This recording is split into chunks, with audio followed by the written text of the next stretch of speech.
welcome everybody to another episode of Hot Program. I am your host with the most, all the way from the East Coast. And as always, good people, I am in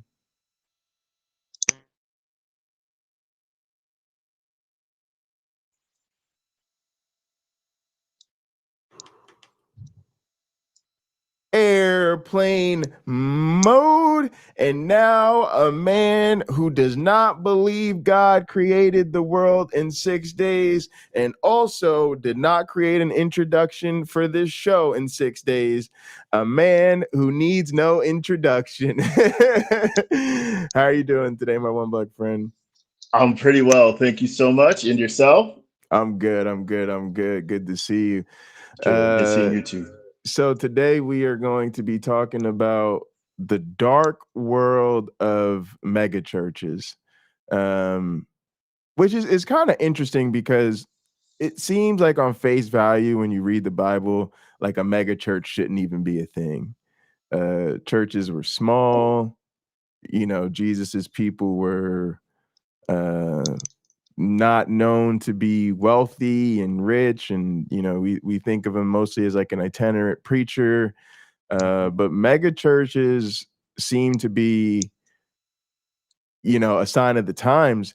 And the thing I was thinking about is interesting is there is this insane world of mega churches, but I think it's bleeding over. I think if you look at conservative politics, I was watching Trump over the weekend. He did a double header, two keynote speeches in the same day. It was exactly the same feel as a mega church. It felt like they started to play the music now. They got the music going when he's talking now. yeah, they got the music Yeah. going.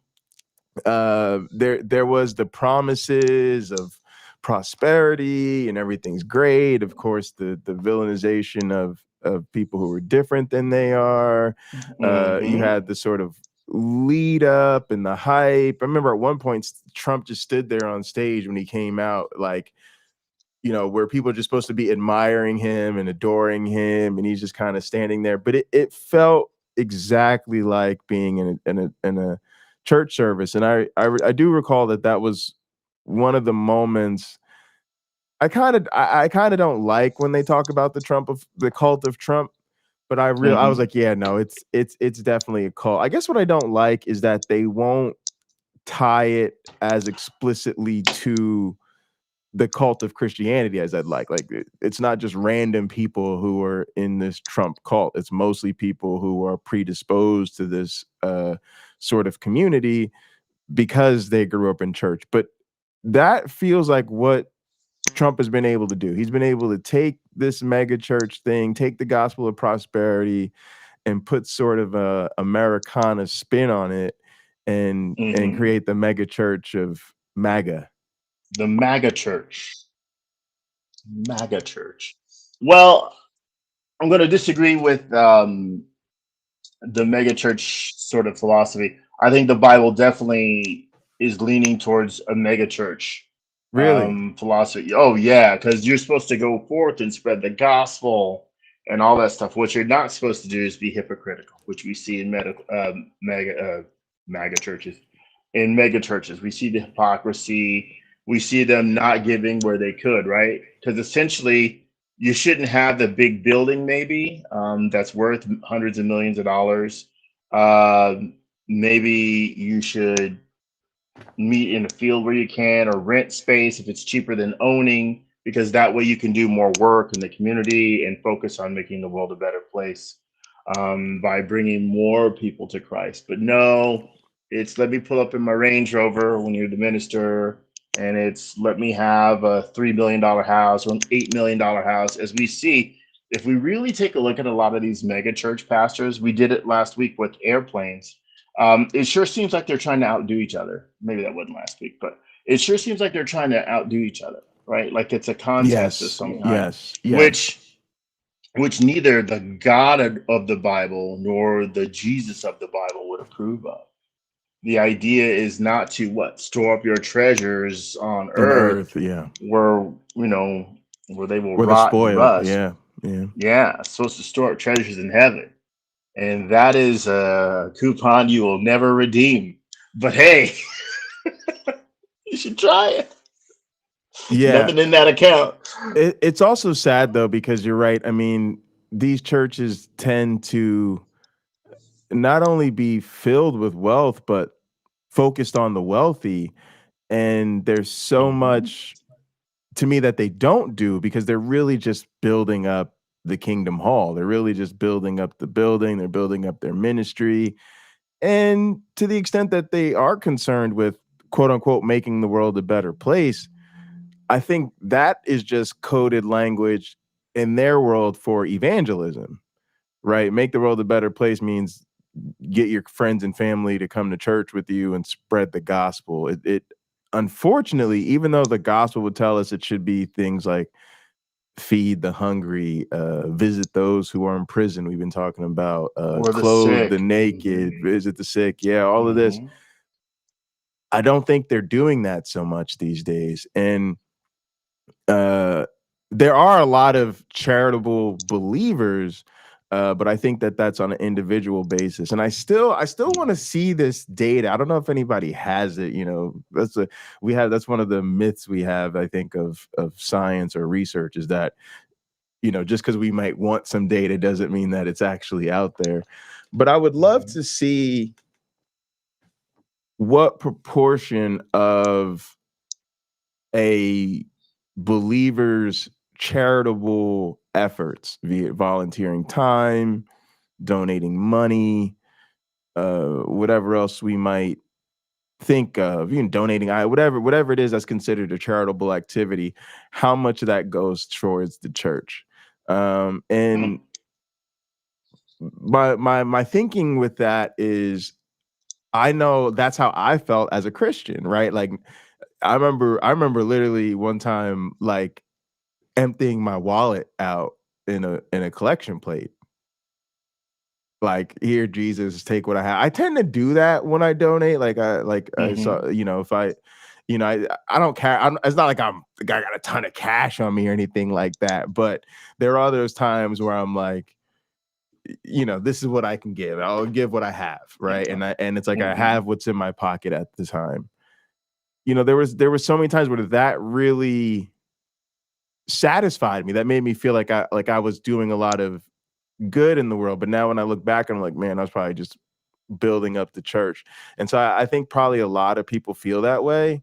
And it would just be interesting, because I really do think that we'd be more charitable sort of without churches. Like we would, Mm-hmm. you know, you'd have to give that to nonprofits. People would, you know, actually donate their time to organizations that, you know, aren't trying to proselytize people. So I don't know.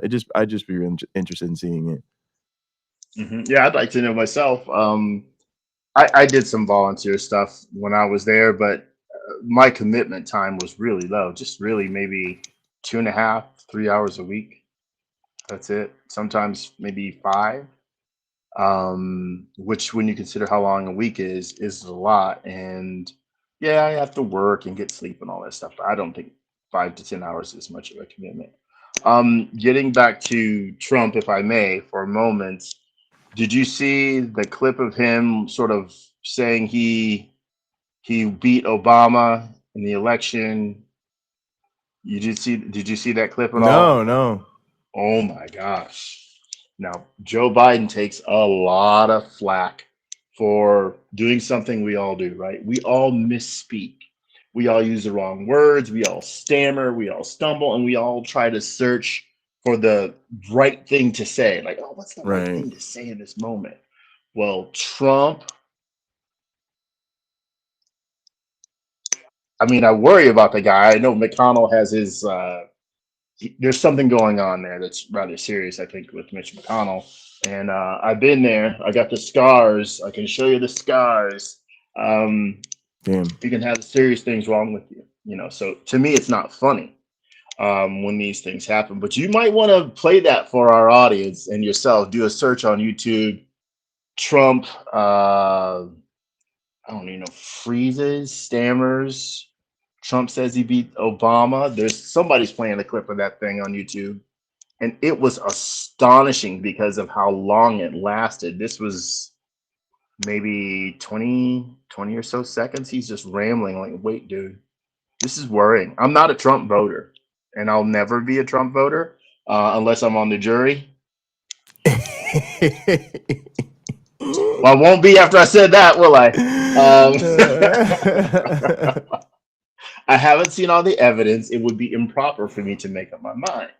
So just like I'm telling you to seek out this clip so you can maybe play it for our audience here. But it is rather concerning. I certainly don't like to see anybody sick. I know a lot of elderly people. I was just helping my neighbor across the street yesterday who has been sick all week, you know. But yeah, you might want to play that Pocket Locker because I'll start this and I'll see if I can find it. Okay, he's the high priest of MAGA. He is the high priest of MAGA, and it's funny how many of them will say that. They'll say that he's right there with Jesus or just under Jesus, or the only people they trust are Jesus, Tucker Carlson, and Donald Trump. That they're in trouble. Thing. Yeah, there's your unholy trinity. There's your unholy trinity. One doesn't exist. One doesn't exist. One shouldn't exist, and the other one can't stop telling lies. Yep. All right, here we go. Let's get this going. I'll see if I can find that other thing. I was raised as a Catholic, but I wouldn't really describe myself as religious today. I had never heard of things like megachurches or televangelism or the prosperity gospel. That was until I stumbled across an infamous interview. How are you? All right, let's see.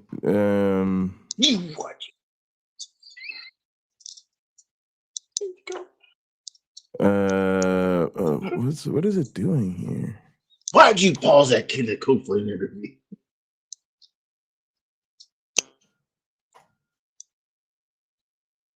Vanquishing them from power forever.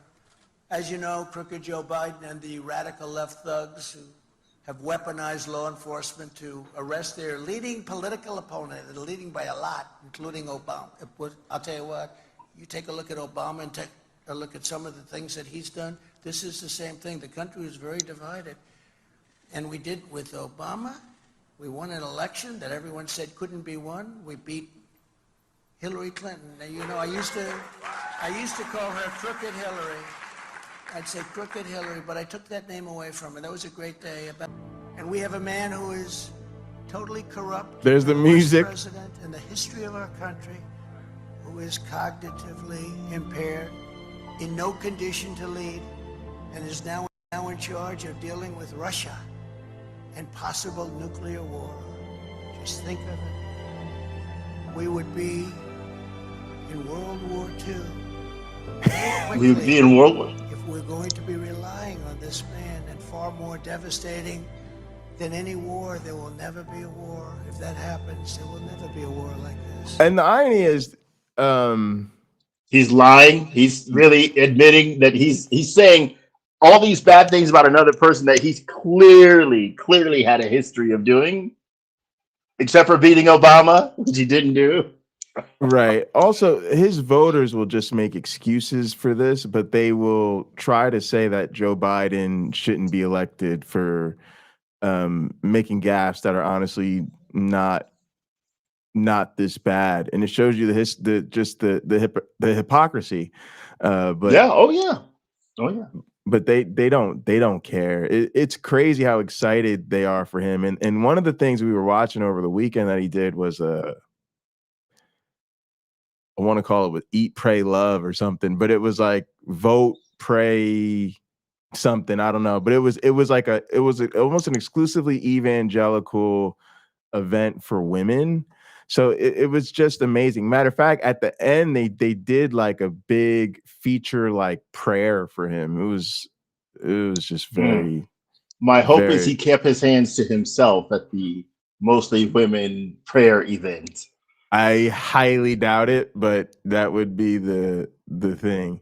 I think he's one of those people who buys into what he said. I think he's even, because he even said that shit about stars being able to do whatever they want. Oh yeah, in his just the beginning of history. Mm-hmm. Yeah, so he really, I think he genuinely believes that. He genuinely believes he's a star, and he believes this is the privilege of stars. And hey, it's just, you know, this is what you do.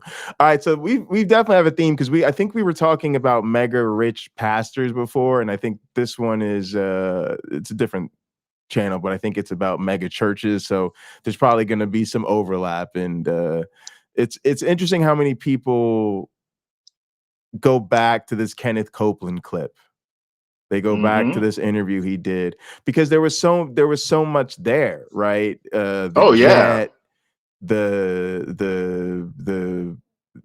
executive, like when I shouldn't say executive, like the executive SUV, the personnel, the way he talks to this woman and puts his finger in her face. I mean, it really epitomizes sort of where we're at with these guys. All right, let's see. Sir, we'd just like to ask you about why you don't want to fly commercial. You've got this journalist that is confronting this guy called Kenneth Copeland. You said that you don't like to fly commercial because you don't want to get into a tube with a bunch of demons. Do you really believe that human beings are demons? No, I do not. And don't you ever say I did. Get in a long tube with a bunch of demons. We wrestle not with flesh and blood, but principalities and powers. Copeland is being confronted about his purchase of a Gulfstream jet, and it turns out that jet is just one of a fleet of jets that he owns, along with a boathouse, a mansion, and his very own airport. This is a preacher that is supposedly worth hundreds of millions of dollars, with an enormous following. That is crazy. And you're telling me that he is just one of many. So when I talk about Dufresne Ministries, that's Nancy Dufresne here in the front. So these are some, there's definitely some powerful ministers that he's probably talking to here. With an enormous following, and you're telling me that he is just one of many. This entire thing is a rabbit hole. Pastor what is now the largest church in America, weekly sermon watched by more than 10 million viewers on television. The apostles were businessmen. They were rich men, had plenty of money. I'm going to show you that Jesus was a wealthy man, had plenty of money. One of my chandeliers costs more than most people's house. I got 22 chandeliers in the house. They're extremely greedy. They don't need mansions. They don't need jets. God told me to have that plan. Any religious leader who speaks the word of God, who has more than one suit, while someone has no clothes, is a cop-out. Yeah, you know, Larry, I just don't see it that way. For $54 million, I want you to imagine how many people could be fed. Well, how many homeless could have places to sleep. Fresh, Plymouth all. Fresh. Are you hearing me? Televangelism is still thriving in this country. If you were willing to pay the price, you could talk directly to God.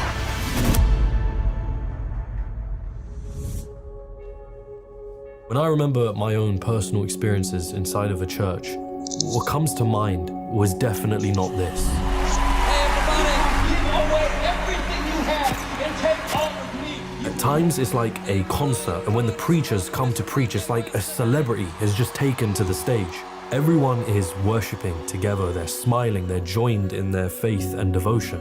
What we're witnessing is something called a megachurch. By definition, a megachurch is just a church that has a larger than average congregation, normally of 2,000 members or above. But when we think of spirituality or forms of it, there's normally a distinction between spiritual duty and materialistic desires. Now, I'm not a theologian and I'm not going to pretend to be one, but even I remember verses from the Bible when it came to wealth and building riches that it wasn't viewed favorably upon. But if my memory is correct, then what was I witnessing in this interview with Copeland, and moreover, some of these preachers? So you've got this preacher, Kenneth Copeland, who founded the Kenneth Copeland Ministries along with his wife, Gloria. They own a $7 million home, a fleet of jets, and their Eagle Mountain International Church has a membership in the thousands, not to mention their television and online broadcasting. Then there's Jesse Duplantis, who sat with Copeland as they both justified their purchases of private jets. And then the second one I purchased was in January 2004. Benny Hinn, who claims to be able to perform miracles, who fills up stadiums and broadcasts it on networks worldwide. I'll release it. Joel Osteen, a very popular figure, especially in Houston, Texas, where his church resides, who's authored books that have been on New York Times bestsellers, as well as hosting church services with celebrities like Kanye West. Creflo Dollar, who has created fundraisers for his private jets, whose ministry owns 2 Rolls-Royces and expensive real estate to boot. God is the gateway to the world of wealth. There's this Instagram page which is called Preachers and Sneakers, and it's literally just preachers next to the cost of the clothing that they are wearing. Something just isn't right. I keep asking myself how. Right? How is it possible to be this braggadocious about your wealth as a preacher and have your followers who not only are okay with it, but help to fund it? And that was when I found out about the prosperity gospel. What we're looking at is a movement. So one thing I just want to say quickly is, broaden your horizons, right? A mega church, it's a pretty arbitrary cutoff, but let's say, okay, a couple thousand members, or a couple thousand attendees. Many of these churches are, you got to really think about the business they're doing. We talked about this a bit last week. We were talking about the mega rich pastors, but it's, I guess, more focused on their ministries. But they turn a lot of those sanctuaries over, meaning they might do 2 or 3 services a day. Yeah, and they might do them Saturday and Sunday too. The other thing is, though, I was just gonna say, like, we do focus on a particular group of mega rich pastors, and I would just say that those are celebrity pastors. The Creflo Dollars, the Kenneth Copeland, Joel Osteen, TD Jakes. But to me, this is a much larger phenomenon because there's just so many local mega churches that people are not thinking about. And also it tends to just be a bigger problem with churches in general. So even if you go to a church, let's say it's only got 1,000 members or 1,500, they still have this weird thing going on where the pastor is probably in a totally different tax bracket than most of the congregation, and the pastors, by far, wearing different clothes, and the beautiful spouse, and the beautiful home, and the super nice cars. And I remember growing up, even with my grandfather, and by comparison, we're talking about small churches now, but that was still part of the thing. And I remember, my grandfather's not the type of person who you would see as materialistic, or my grandparents wouldn't strike you necessarily as like super materialistic people because they don't talk about it. But that was still just part of like keeping up with the Joneses for ministers, right? To them, it reflected poorly upon their ministry or poorly upon their character if they didn't have these nice things like the other ministers and first ladies did, right? So it does become a bit of just that sort of keeping up with their peer group, and that's their peer group. Yeah, I like that they're called first ladies. Oh yeah, that's a big thing. Found its way inside of America's biggest megachurches and being taught by its biggest preachers. The Word of Faith movement is its name, and its teachings are often referred to as the prosperity gospel. I think most pastors probably do get out of paying their taxes because of their clergy, their commitment, to the church. Well, hey, wait, now how long have we been doing hot program? Should I be filing my taxes differently? Yeah, I quote the Bible on every show.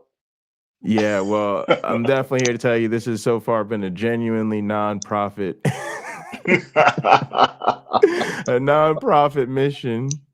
All we're missing is the paperwork, Pocket Locker.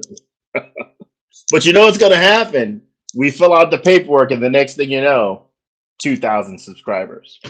Oh, is that what will we do with it? Well, look, Satan's going to come attempting, saying, all right, you had less than 200 each, and now I'm going to open things up and really corrupt you guys, because that's what Christians would say. Ministers might say about wealth, like, once the money comes, The devil comes corrupting you and trying to drag you away from the church and things Yeah, I've been like trying that. to. I've been trying to get canceled to get rich, but maybe I should try to start a ministry instead.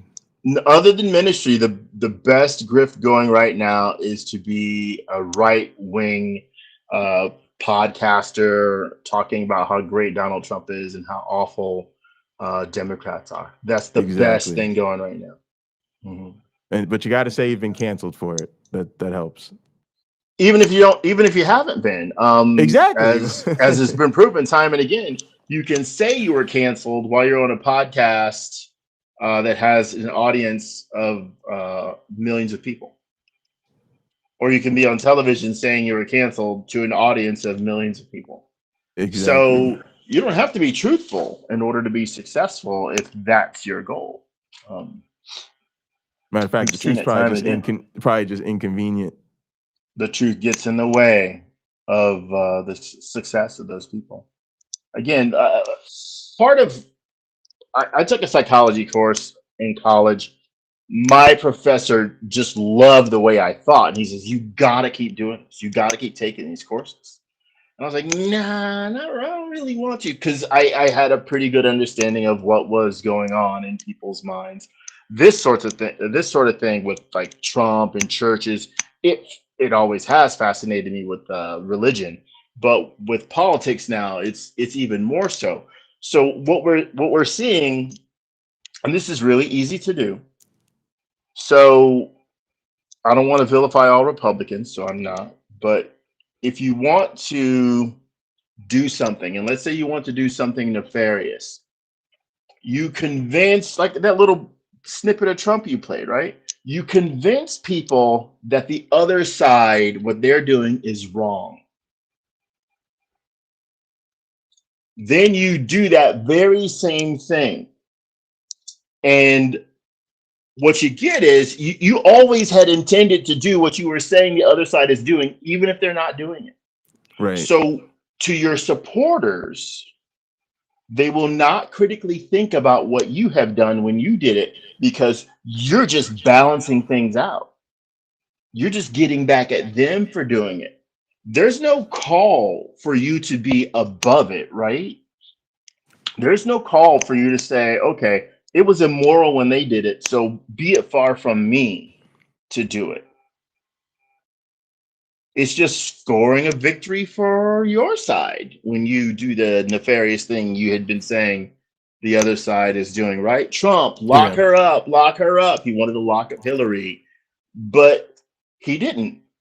He says, well, we don't do those sort of things. Now, he did a lot of the things like, deleting records and things like that that he said she was guilty of. He's doing those very things. And yet, when you see Trump supporters interviewed, now we don't get to see all of them, right? There may be some who agree that that was wrong, and they don't get a lot of airtime, which is sad, because I think there are probably more of those than we will ever know. But the ones that can't connect the dots, right? Like we see with the audiences for these preachers, I'll connect it to the topic.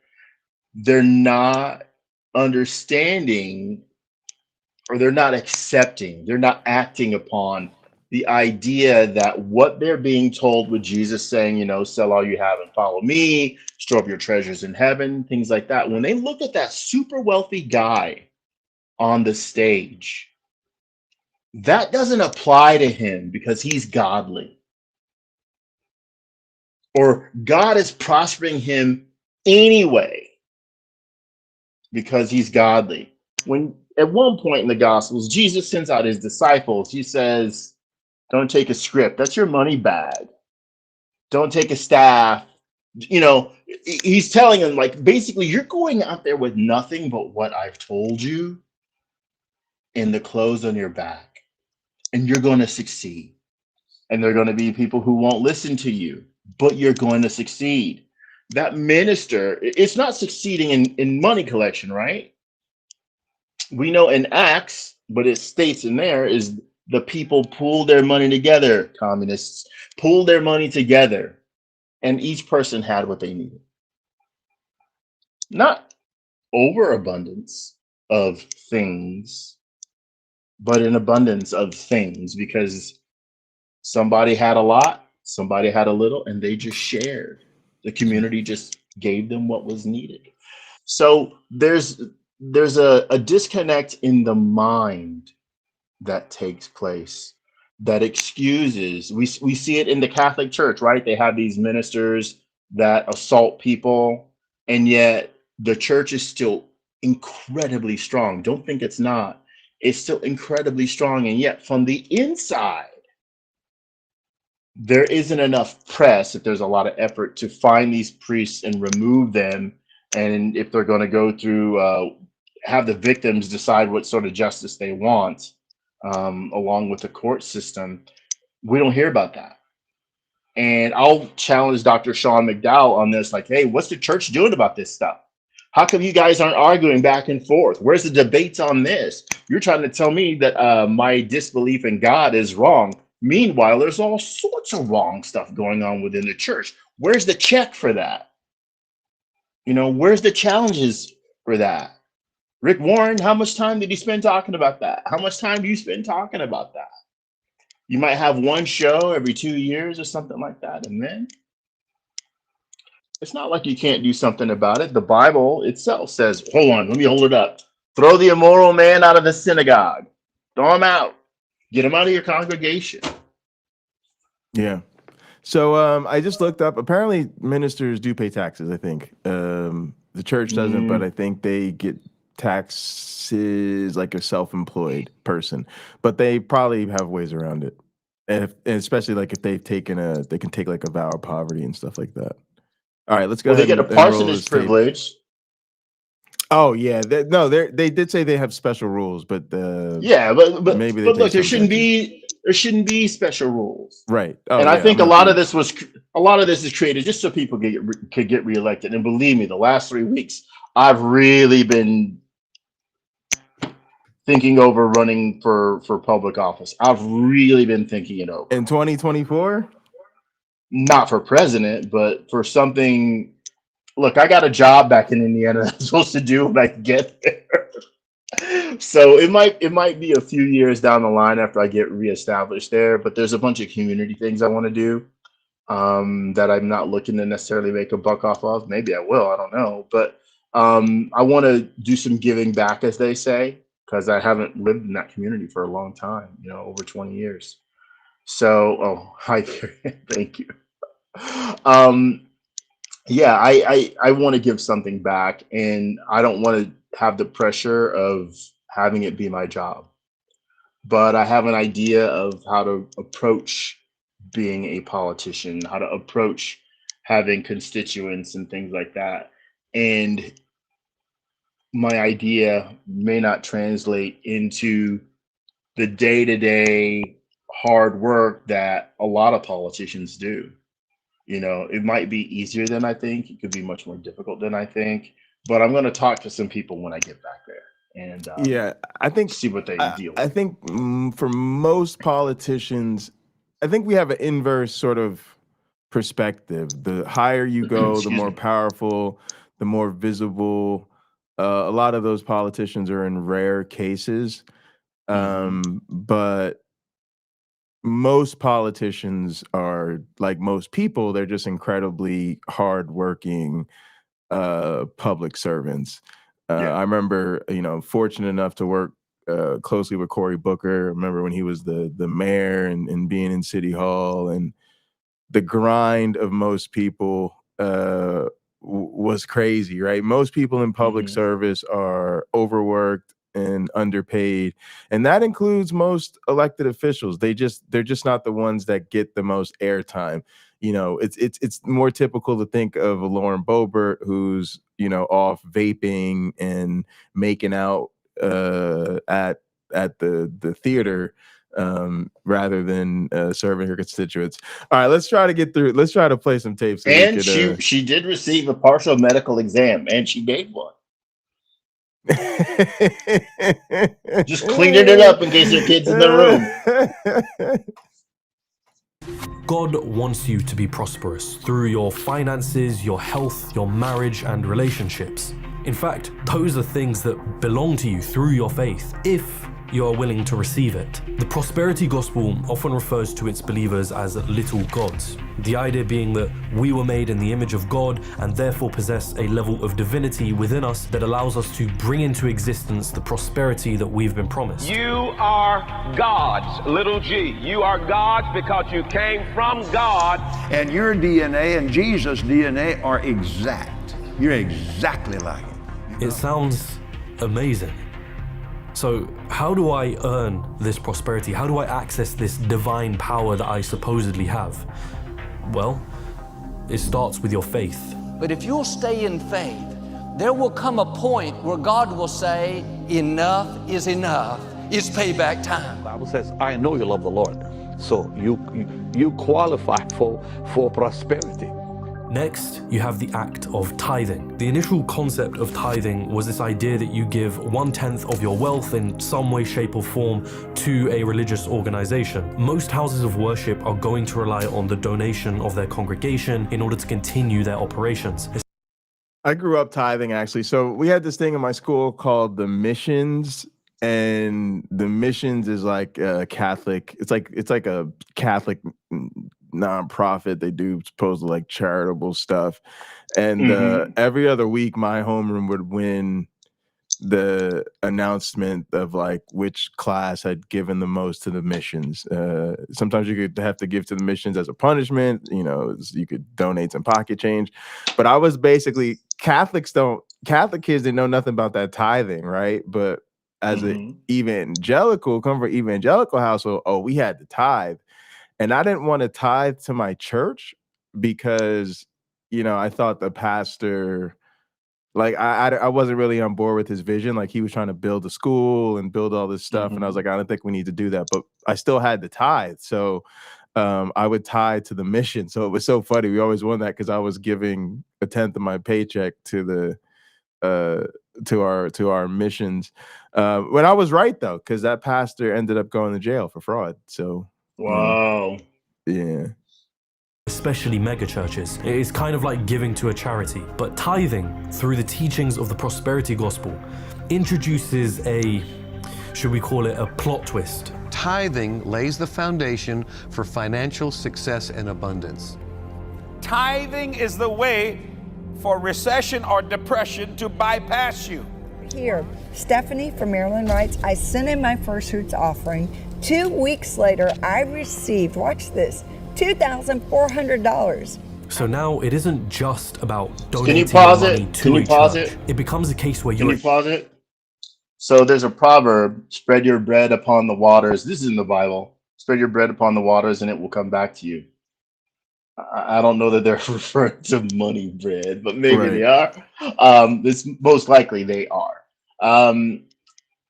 We should be able to see books thicker than this published weekly of people with a story like that, right? 1,300 so pages, but they're not. Just like the people who get their miraculously, they get their miraculous healing. No, there's just not a lot of evidence for this.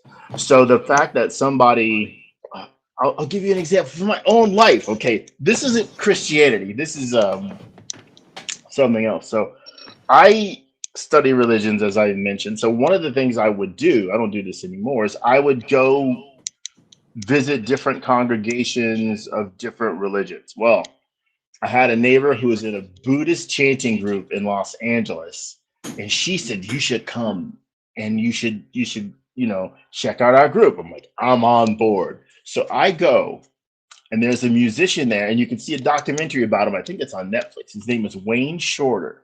Okay, so I go there and I recognize him, like, holy crap, Wayne Shorter is here. And he and his wife are giving a story about how they had been meditating, you know, and Wayne got for prosperity, right? Wayne got a royalty check. Well, when you're a musician, you're a famous musician, yeah. You tend to get royalty checks. You know? It's just a matter of course. And by the way, Wayne Shorter, then I think 72, is also where I learned about hair dye. Because I said, Mr. Shorter, why is your hair black at your age? He goes, I use hair dye. So his hair dye. Not quite 72, but I'm getting there. So this kind of ties into what I was talking about how much of believers' charitable quote unquote contributions are given to the church. Because number one, I don't consider it really charity, right? I consider it more or less burning the money. I almost think of it as if you're lucky, the charitable contribution will be a tithe of your tithe.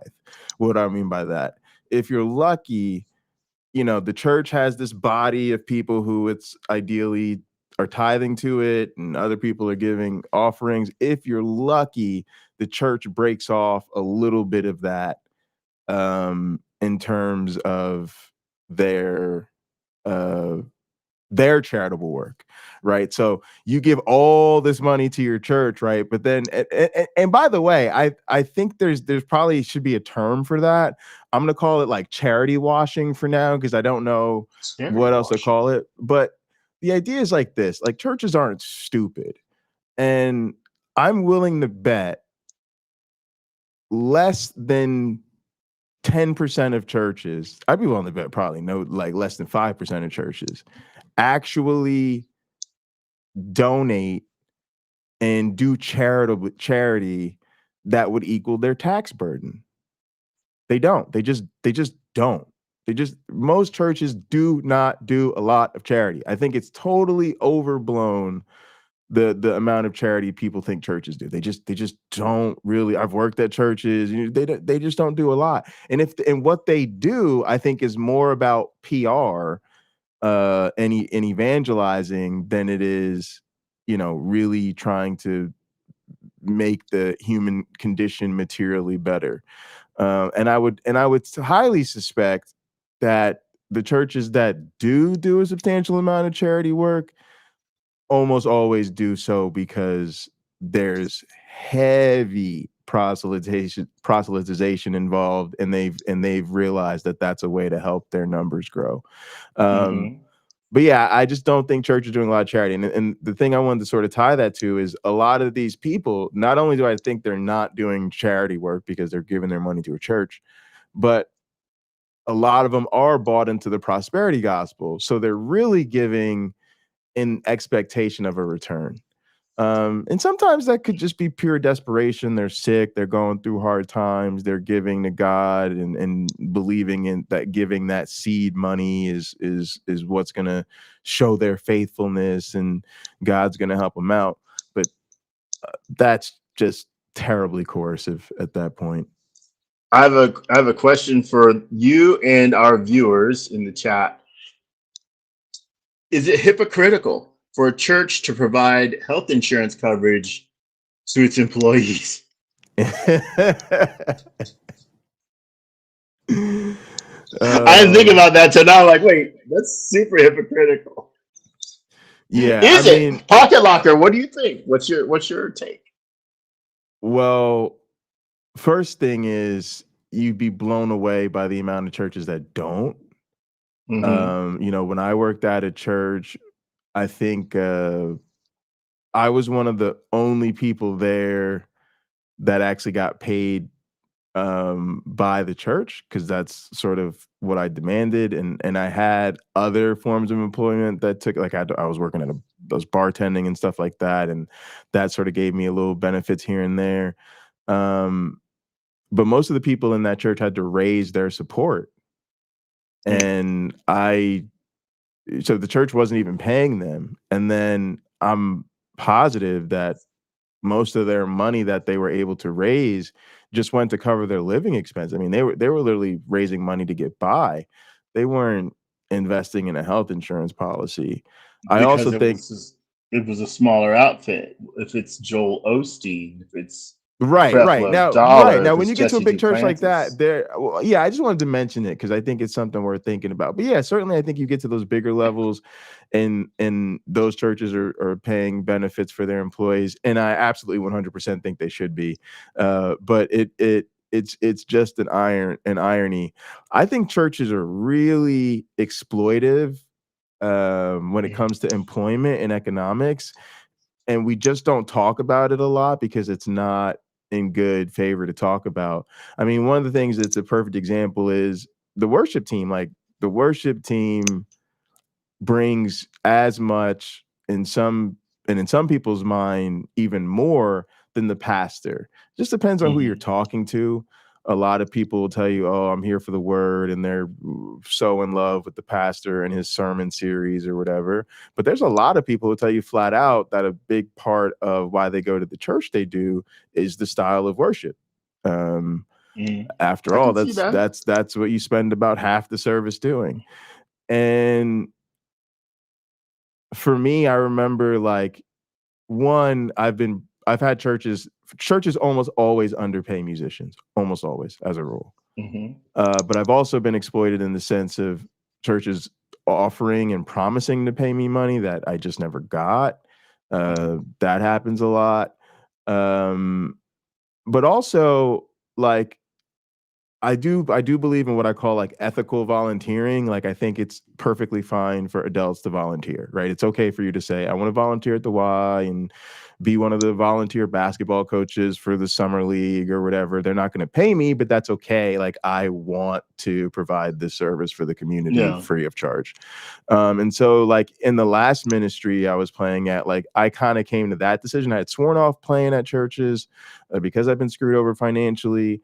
I ended up playing at this church, and I was, like, okay with it because everyone else volunteered, and that was, like, clear up front, right? And so I was like, fine, whatever. But I do think it's exploitive, and the way I'll get people to think about that is I practiced a lot every day. I always joke with people say it's fun to be the drummer, it's cool to be the drummer. I says, you got to remember, I'm the drummer for this ministry 7 days a week. Not just on Sunday morning or Thursday night for college or whatever.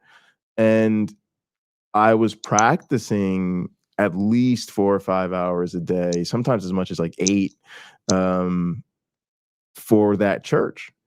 And I would always think, if you just put me on a list, an honest to goodness list about, who puts in what amount of hours to this ministry, there is not a single person putting in the amount of hours that some worship leaders put in that is working for free.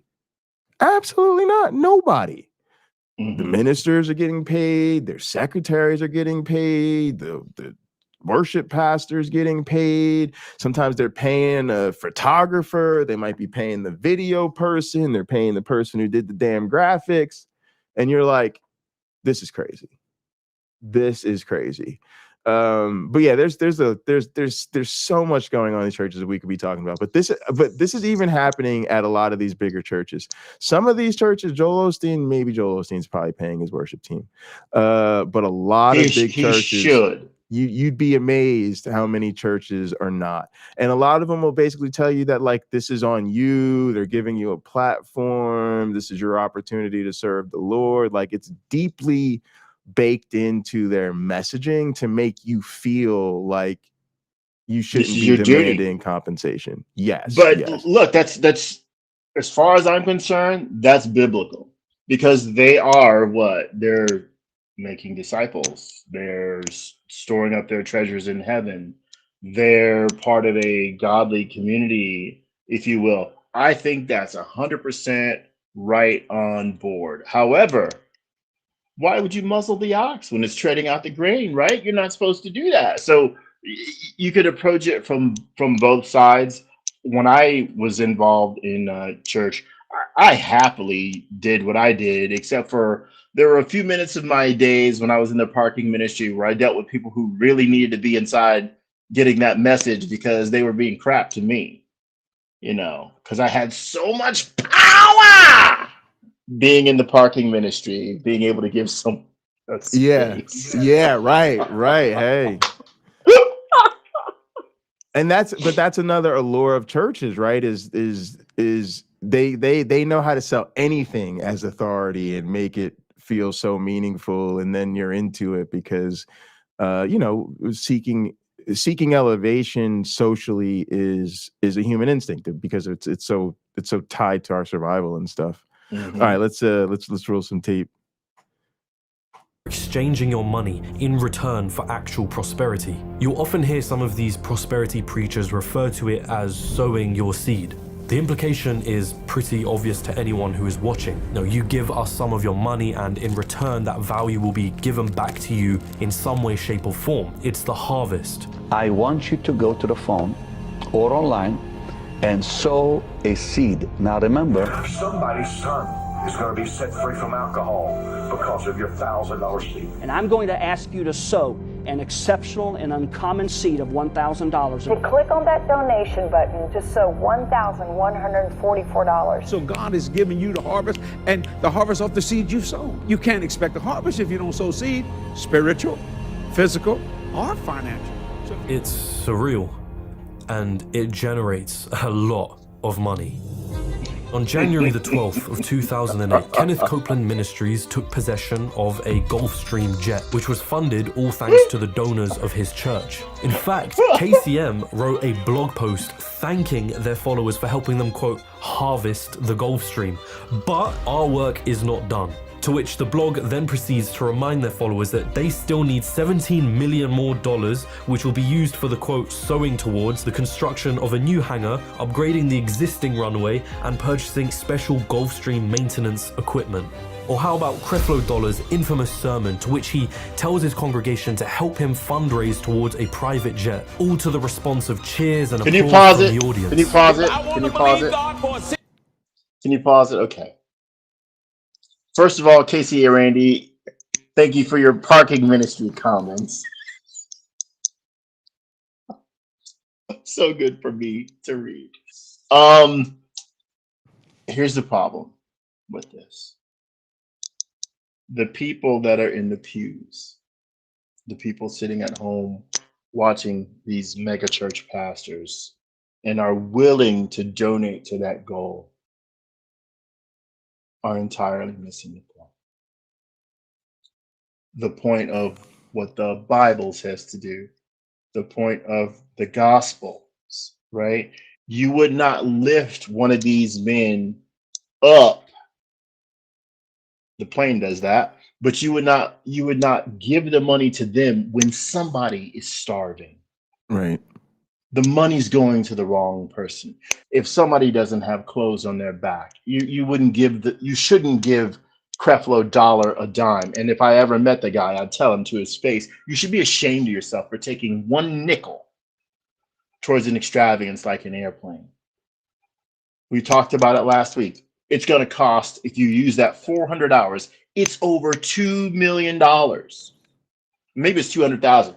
Screw it. No, it's got to be 2 million because we chartered that jet and it was like 80 grand. So for one trip, almost 80 grand for one trip.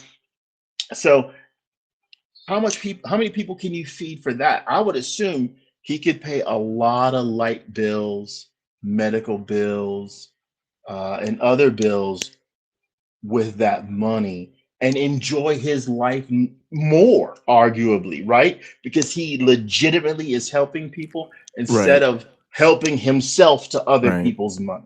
And so churches that are tax-free, I think a lot of them go out of their way and have means of shielding how much money they bring in and probably don't even have to disclose it. I mean, I think that's actually what a lot of the tech shelters for. You're tax exempt, so who the hell cares? You know, who's gonna who's the ultimate source of accountability? There isn't one. I think they should have to disclose how much money they take into their congregation each week. You tell them each week, because eventually somebody sitting down is going to do what I do, or at least yearly, so we can figure it out. Do the math. But often they have a yearly one. But see, I learned this from some friends of mine. We were talking about what things cost. I'm like, that's really not a lot of money. And they said, times 12.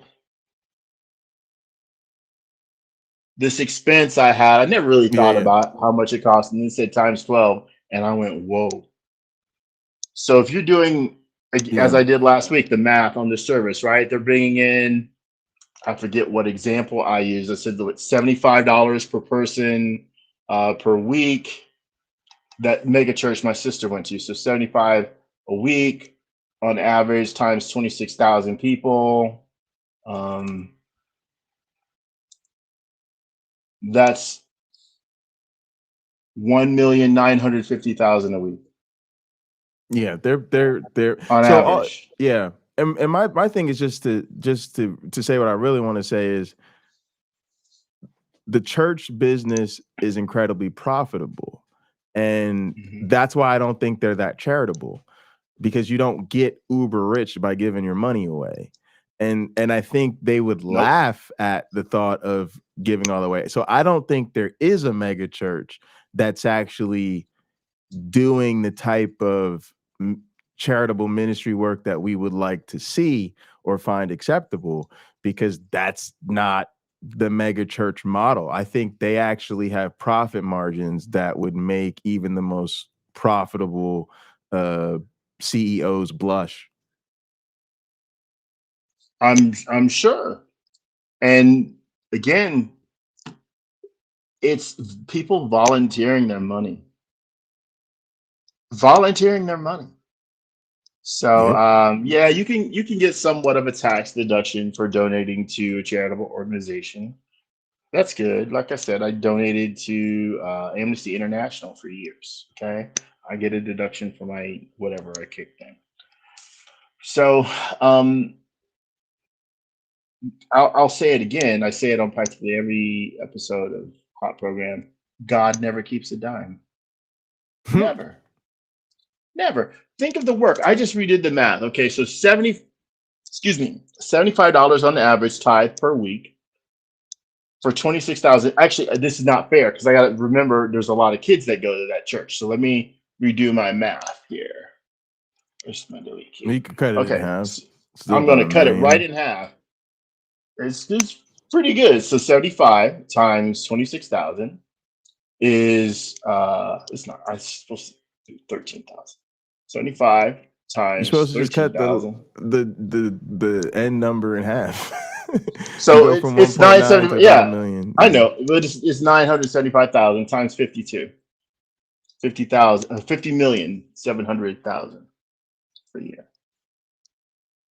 Yeah, it's insane. They're like the owners of sports teams or something. $65 million plane. You cannot Small stop ones, me. I guess. You cannot stop me from dreaming. See, Copeland and Dollar's pleas for money, they're not met with criticism and backlash from their congregation. It's celebrated. And prosperity preachers will obviously say that this aids in their quest to spread their message across to different countries. If I flew commercial, I'd have to stop 65% of what I'm doing. Conveniently, that message obviously allows them to make even more donations. But these preachers don't just live lavish, right? They put it on full display. You think Jesus Christ would roll around in a Rolls Royce? I think he would. Let's get a close-up of Gloria's ring. Where am I looking? Right here. You fly in a private plane. Yes, I do. You're staying right now in one of the fanciest hotels in New York City. Yes, I am. You wear very clothes. nice clothing. So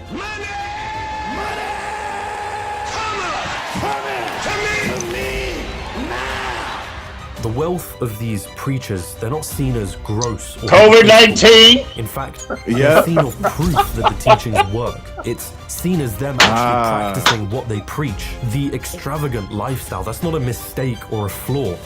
It's a feature of the prosperity gospel. Many of these preachers will say that the funds that they received Pause it, please. I'm so happy he said that. Let's connect some dots. I don't think Jesus was a real guy. If Jesus was a real guy, let's go back to what he just said.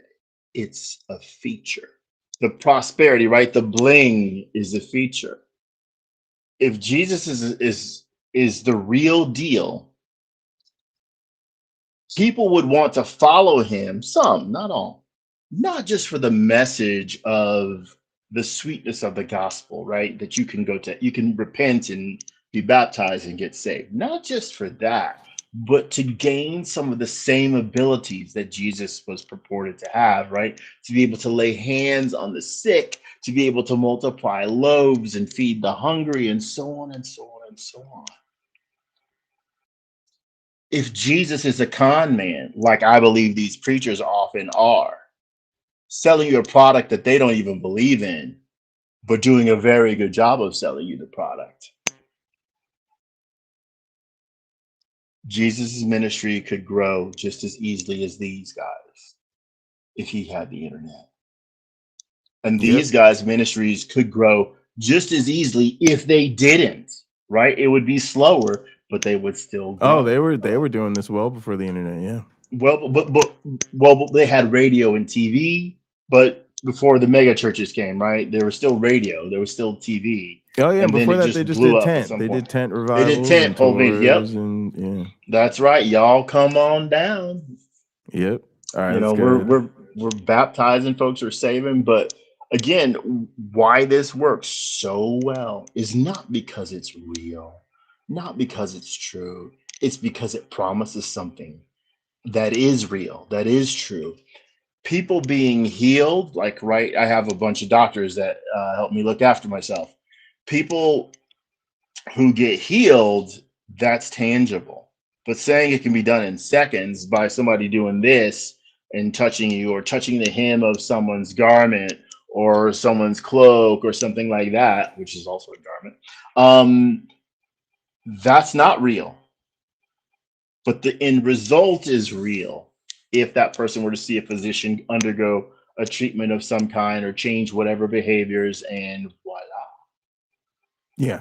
What religion promises in a way is the elimination of the process, right? You are getting the e-ticket, the fast pass to get on the ride of whatever you want: health, prosperity, a spouse, a family, a home, a new car, what have you. Your prayer is your fast pass. You turning in your tithe every week is your fast pass to get you there.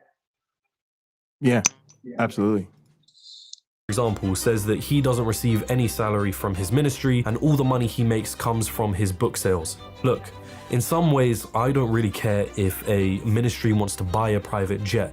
It looks optically hypocritical, but I'd rather let theologians argue over the contradictions that those actions have with actual religious texts. I'm more interested in how the money is generated, and it doesn't get more unethical of a promise than it does with the prosperity gospel. If you're accustomed of giving $10, go to 20. Go up to 70, 80, 100. Raise that amount and watch what God will do, because don't you stop sowing offerings. Well, they won't let us go to church. Well, email it in there, text give or something. You get that tithe in that church, you get that offering in that church, and then you go home and you do what we're supposed to do. This idea is no different than the law of attraction and manifestation circles that claim that you can use your mind to manifest any desire that you want. In fact, it's been argued that the prosperity theology does have similar roots to the New Thought philosophy that became popular in America in the 19th century. When I look at Osteen, for example, I don't necessarily see a preacher. I see someone who's more akin to a self-help motivational speaker that uses God as a proxy. Yeah, exactly. Me too. Look at Oprah. Take a look, for example, at Oprah. I is beautiful, I is kind. Your Best Life Now, which is filled with all of these kinds of ideas. So here's a quote from the very first chapter, Enlarging Your Vision. It's not God's lack of resources or your lack of talent that prevents you from prospering. Your own wrong thinking can keep you from God's best. And the book is riddled with these similar messages of becoming what you believe and the power of your words. It's a book like many others in the self-help genre. The connection isn't really that hard to see. But it's this sowing your seed message in the prosperity theology, the idea that you can donate to a church and in return you can, pay off your rent, pay off your credit card, that seems particularly stomach-churning. And now this is a message that is being exported from America to Europe and Africa. So one of Nigeria's wealthiest pastors is this guy called David Oyedepo, who is said to be worth $150 million. Oh my goodness. We're not asking you to give so the church can be blessed. We're asking you to give so you can be blessed. Some fellow said, okay, I was worth $150 million. I said, that's an insult. $150 million, that's an insult. $150 million, too small. That can't be. Do they know what they're doing? Right in their faces. Copeland and Dollar, they truly believe their intentions are good. Even for hundreds of millions of dollars, I can't imagine someone knowingly deceive and hurt other people without just driving themselves insane in the long run. That type of cognitive dissonance just seems too much to bear. But at the end of the day, I'm never gonna know what their intentions are. I can only ever see what the consequences of their actions are. And trust me, you haven't seen the worst of it yet. All right. Benny Hinn. Pause it. Is Pause it. Most well known for what he Pause calls it. his. Pause it. Okay. I don't even know what else this man is gonna say. Benny Hinn and those who promise healing, in my opinion, are the worst of these televangelists, are the worst of these megachurch pastors, because they offer nothing twice. Right? You're not going to get healed by him swinging his coat and hitting you in the face. You're not going to get healed by falling down. And yet, millions of people, and I'm not calling them stupid, millions of hopeful people. Oh, they're stupid. Who are in, I can't accept that. Who are in desperate need, right? It's for their sick child. It's for their husband, their wife, their kids, maybe even their puppy dog or what have you that's been beloved to them for a number of years. They've been praying, and now this man has come to town. The music man, if you will, selling a false hope. And hope is one of the most expensive things you could ever buy or sell, as we see, because we critique religion, right? Yeah. So we see it. But the people who throw their pills on the stage, the people who stop going to see their doctor, no, doc, I saw Benny Hinn, I'm healed, or someone like him, right? They are the very worst people. And if there is a hell, and I do become management, I'm going to ask for them to be in my sector. That is, but it also goes back to the Bible. And this is why I say they all believe in faith healing. Every single one of them believes in faith healing. It's in there. Because it's in there, and you get healed by touching the hem of Jesus's garment or whatever. And there are no Christians. Again, there are just certain things that Christians are realizing are not popular, or you're not cool if you say them or whatever, or people talk bad about. But like I said, they're all fundamentalists. They're all evangelical. They're all creationist, right? Because again, the young earth creationist, okay. No, they're all creationists, because none of them are going to sit there and tell you that God didn't create them. And just like that, they're all into this faith healing, because even the ones who don't stop going to the doctors or don't stop taking their medication, if you ask them just straight up, do you believe Jesus can heal you? Yes. Okay. That's it. You genuinely believe you can be healed by faith, but yeah, you're right. It's they are a particularly pernicious brand of scammers.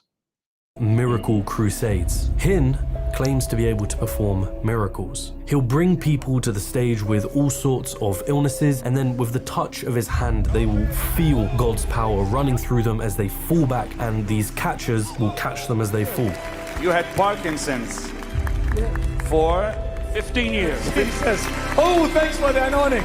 Who are you? People in the audience will cheer. There are others who are stood there in awe with their hands raised in worship. And Benny Hinn isn't the only one that does this, right? This is a really common practice amongst the prosperity gospel circles. Glory to God. You're not bound to this chair. The day will come, you'll walk out of it. In the name of Jesus.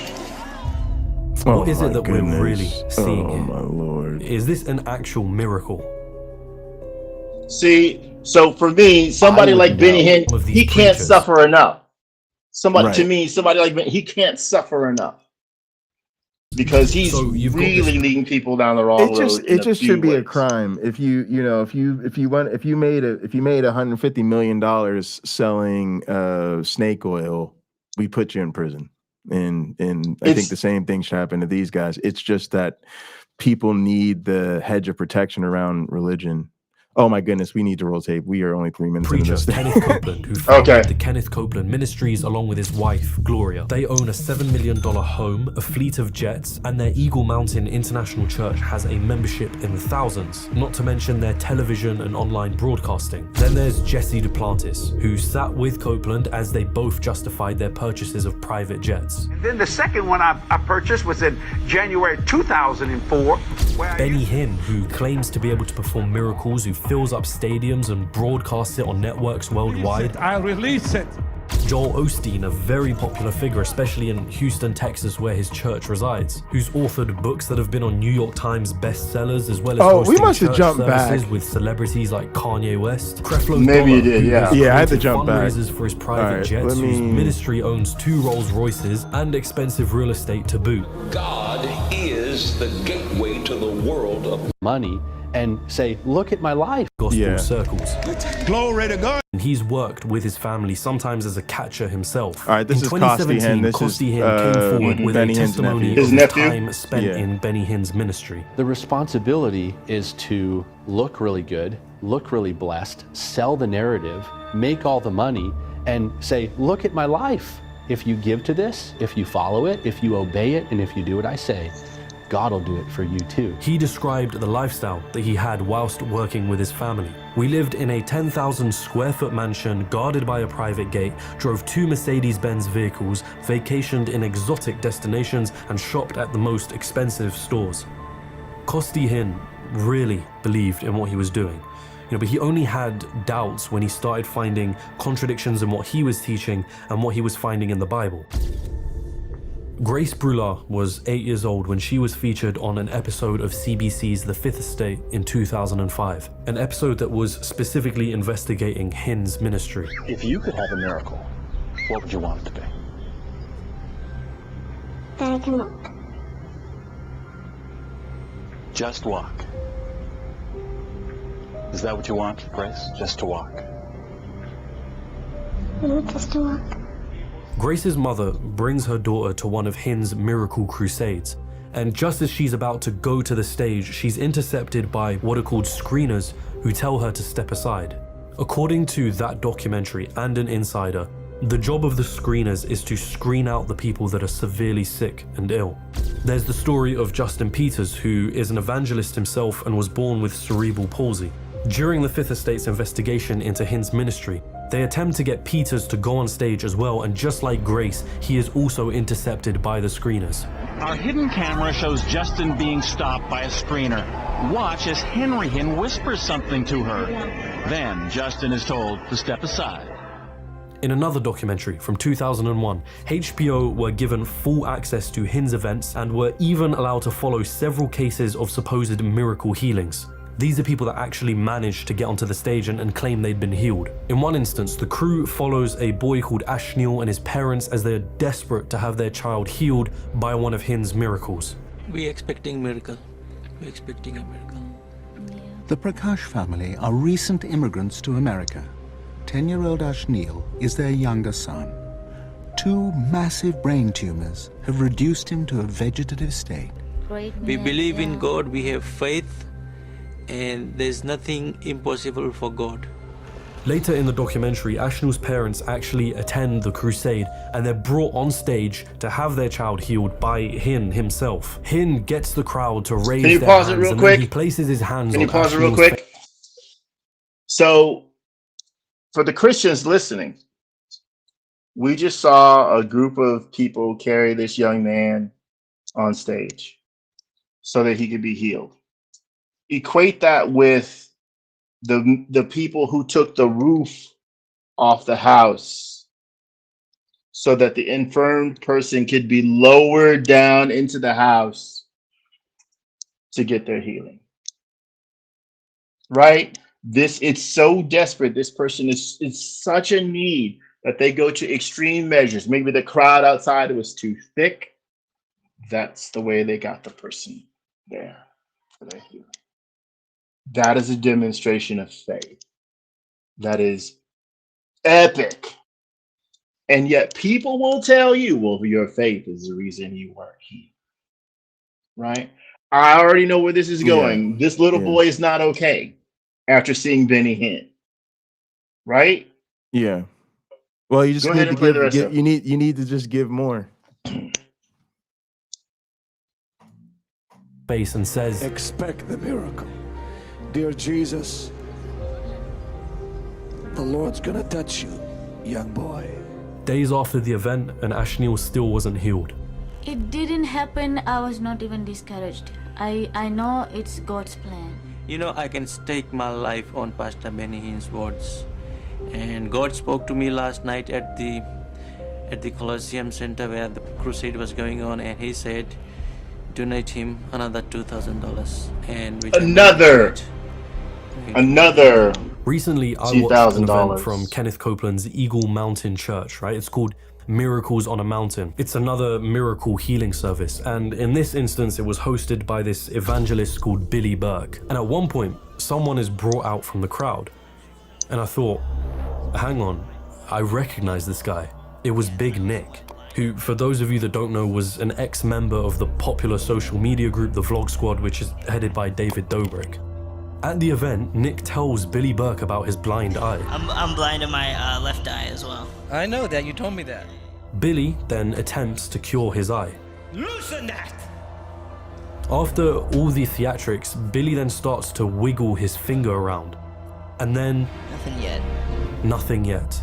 And Billy hears that and he continues like trying to help him. And then when he realizes it doesn't work, he then just tells Nick, recite chapters of the Bible every night for your eye to be cured. So John chapter 9, your confession starting tonight and every look at what he did. Look where he's got this guy's face. Before you go to bed. You ready?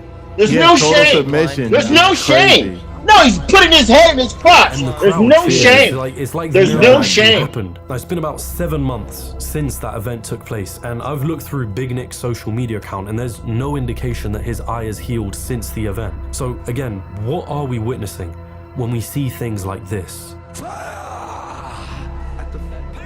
If we are to believe that these people aren't just actors, which I really don't think that they are, what is actually happening? Cosplay. Consider this. Live action role play. Oh yeah, definitely. At best. 100%. At best. 100%. What we're seeing is really a miracle.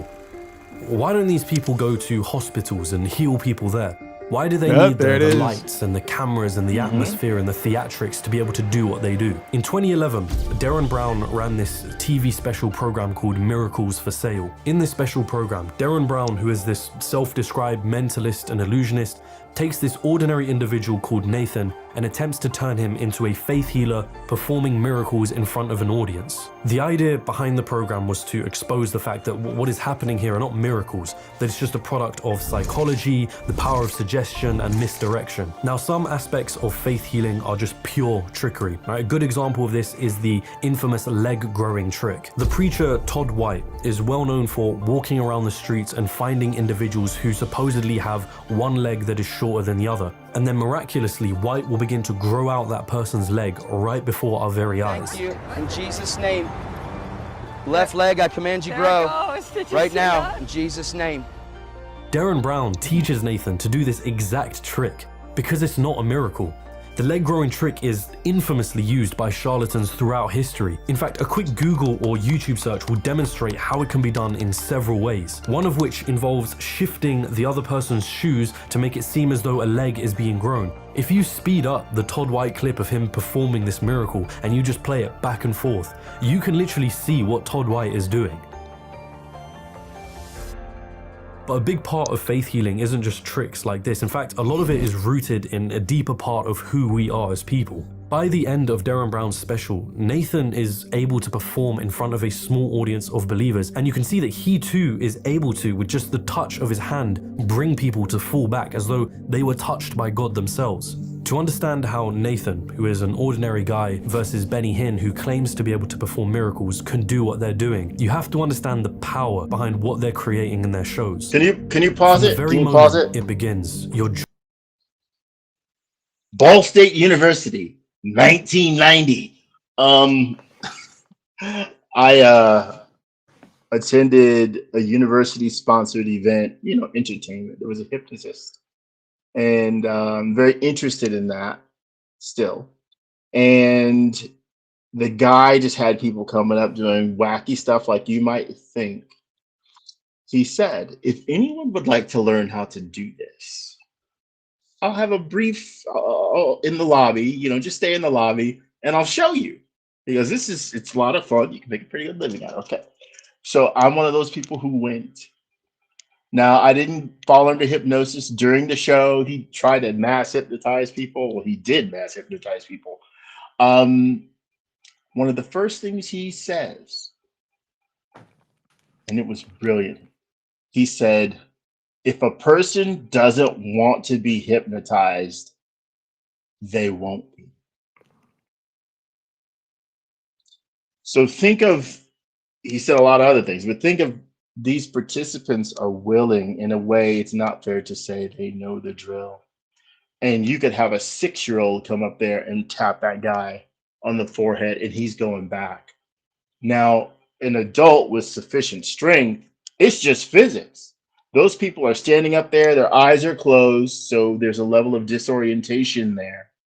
And you just do this to knock them off balance. You can use one finger or two. It does not take much. And they're falling, right? Benny Hinn uses his coat to do it, right? People know what's coming. I took what I learned in that hypnosis introduction, if you will, and I was astonished at how easy it was to hypnotize people. And I was astonished what you could get them to do. I never let anyone get embarrassed by what I was doing. That was really important to me, that they keep their dignity. So you didn't have to cluck like a chicken or anything like that. I really just did like 2 or 3 really simple things. But keep in mind, Christians and non-believers among us, the work's almost done already for you because the people are willing to be subjected, right? They want the healing. They've been pre-programmed, preconditioned by years of hearing your faith has healed you, or it didn't happen for you because you didn't have enough faith. So they show up in a state of full acceptance that it's going to work. We just heard that man whose son didn't get healed. I'm going to send another $2,000 because he believes his money is an extension of his faith. Mm-hmm. It's not.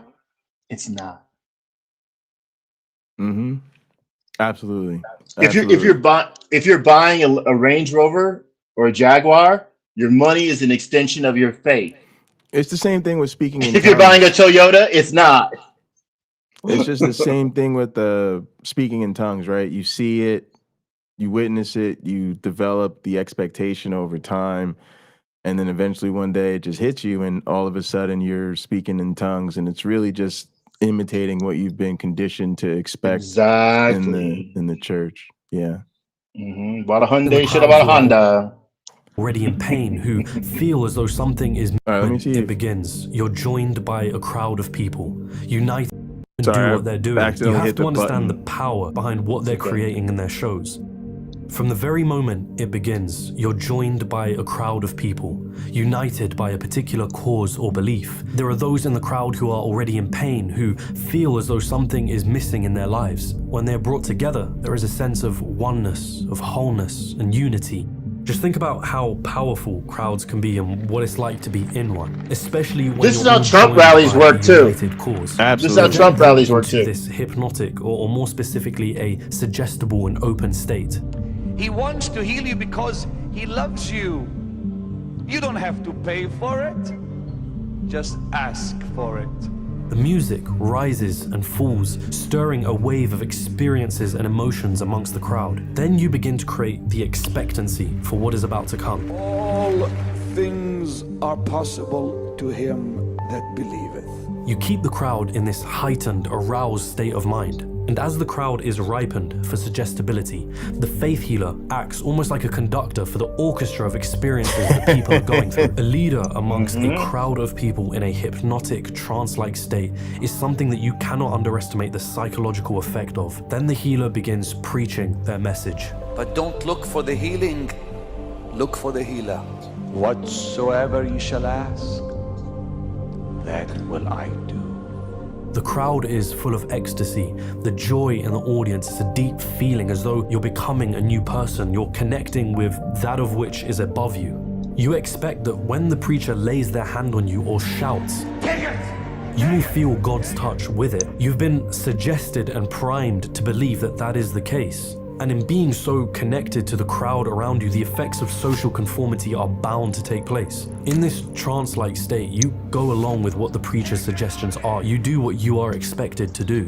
It's no different to what a stage hypnotist does. You know, the more suggestible you are, the more belief you have, the easier it becomes. And what's even more interesting is that in this heightened state of emotions, of euphoria, of adrenaline, it's very possible to feel symptoms being alleviated. It's possible, even for someone who is in a wheelchair, to momentarily be able to get up and walk around. But what we are really witnessing is just a moment of mind over body. The placebo effect is a well-known phenomenon. It's when a patient's condition changes after receiving a treatment that by no means should have changed their condition. For example, if a patient expects a pill to do something and is told by their doctor that it'll help them, even if that pill is just a sugar pill that doesn't do anything, it is possible for your own brain chemistry to cause effects similar to what medication might have caused. The key word here is expect, because a placebo effect is mostly theorized to be caused by our expectations around a given treatment, expectations that we derive from culture and society. That's why a placebo that is given as an injection rather than a pill can be more effective. Or when you're given 2 placebo pills to take every day rather than 1, it can also be more effective. I don't know, Randy. I've been told to stay away from modern day debates. I don't know what to make of that platform. It seems like they get worse and worse. Culturally, we perceive the latter of these treatments to have a bigger effect on us. That belief and expectancy can be so powerful as to have physiological effects on our body. And what more powerful expectation can somebody have? I think that was Steph. The one that invokes their impressed. very own belief in a higher spiritual being like God, surrounded by others who share that very belief. What we are seeing is a placebo. This is why you'll never see any miracle healer or somebody that believes in the law of attraction be able to do anything that is beyond a placebo. It's why you'll never see them be able to restore the limb of an amputee. And as I've watched your healing crusades, am I seeing anything that goes beyond placebo? I've wondered why sometimes someone comes in and comes out of a wheelchair, walks around, runs around, and hours later, they're back in that wheelchair again. The problem is, however, that those who attend the event and whose problems and illnesses are not healed at the event or return after the event start to blame themselves. That for some reason, God didn't want to heal them, that they didn't have enough faith. Remember Ash Neil from the HBO documentary? 7 weeks after attending Hin's miracle crusade, Expect the miracle. he passed away. Do you feel in any way that Benny Hinn has let you down? No. Wow. Did you ever, in some of your worst moments, think that you must have done something wrong in the eyes of God to deserve this? Yes. I know there's a generational curse. Maybe it originated from me or from my parents, because that curse lasts for 3 or 4 generations. Who taught you that? I hate it. What a beautiful question. It doesn't square with the Bible at all. That was it's a complete great. scam. It's utter deception. Increase your faith, increase your seed, and store up for the future, so that when these tragedies hit on earth, you will be spared. It is a deception to a degree that I don't think I've seen before. And you have to sit there and look at this all and wonder, surely there's justice to this story, right? Surely somebody takes the fall. Surely there's a happy ending to it. Surely. Nope.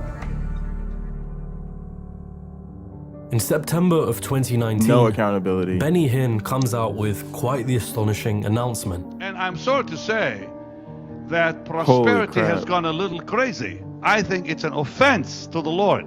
It's an offense to say, give $1,000. I think it's offense to the Holy Spirit to place a price on the gospel. I'm done with it. Benny Hinn had decided to leave the prosperity gospel. No. Right? This is marketing. That I could it's give marketing. To people is say, watch what they go He's back not in to. it for Watch the what they money. give up, and watch what they go back to. Okay, so it's time to give to the Lord's work. It's time to sow seed in the Lord's work. There you go. So God can bless you and reward you.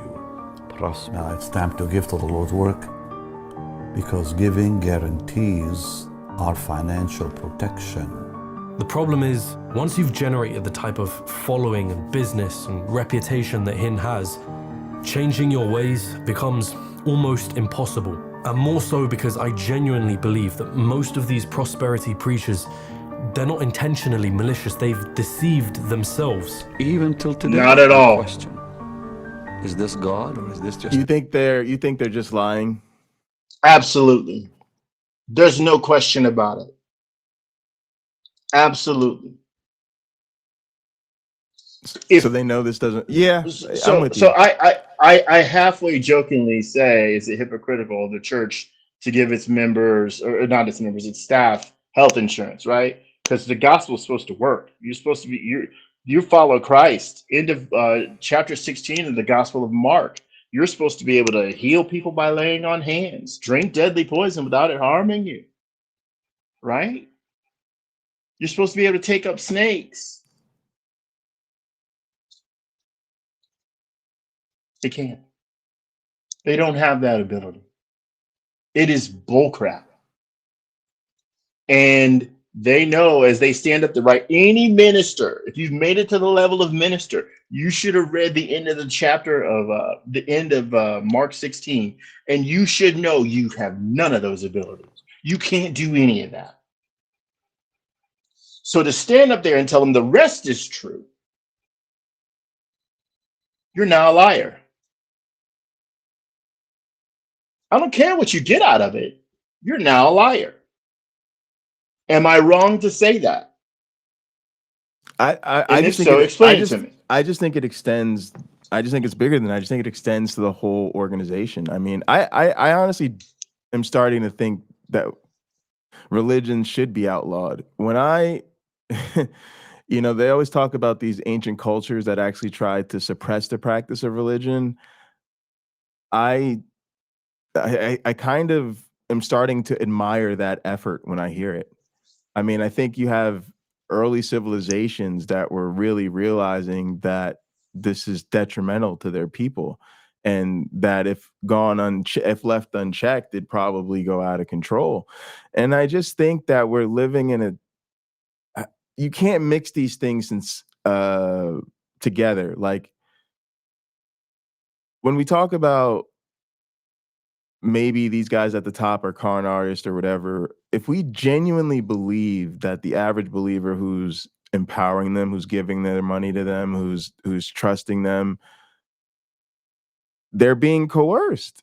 There's no other business we would let coerce people like this and make these sort of false promises and let you keep practicing business. And I just think at some point it at least doesn't. I don't think it behooves us as atheists to venerate or protect the practice of religion. And it's probably always going to happen. We probably live in too much of a theocracy, but I just think we should be honest that most of us think these are scam organizations. And fine. I will accept that most of the believers are sincere believers. But that just means they're being conned. And we don't allow con artists to occupy the top tax bracket unopposed, and then a tax-free organization. I mean, it's just legalized grifting at this point. Me. The reality is that most of the preachers that we've mentioned in this video are continuing their operations today, and when they pass, there's going to be a wave of new prosperity preachers ready to take their place. The message is an easy one to spread. It promises you health, wealth, and happiness. It makes you feel good, and what's not to love about that, right? Look at the comment section below, and you're probably not going to be hard-pressed to find someone defending Hinn or Copeland or the prosperity theology overall. You'll probably find people claiming that they have seen miracles happen, or that by sowing their seed, prosperity really was given to them. And I'm not delivering any new message here. You know, prosperity theology receives a lot of criticism inside of Christianity and outside. Hey man, you know you're a piece of shit, right? You know, right? Right? Yet they'll still get away with it. He didn't say no. He didn't say no. Are cynical.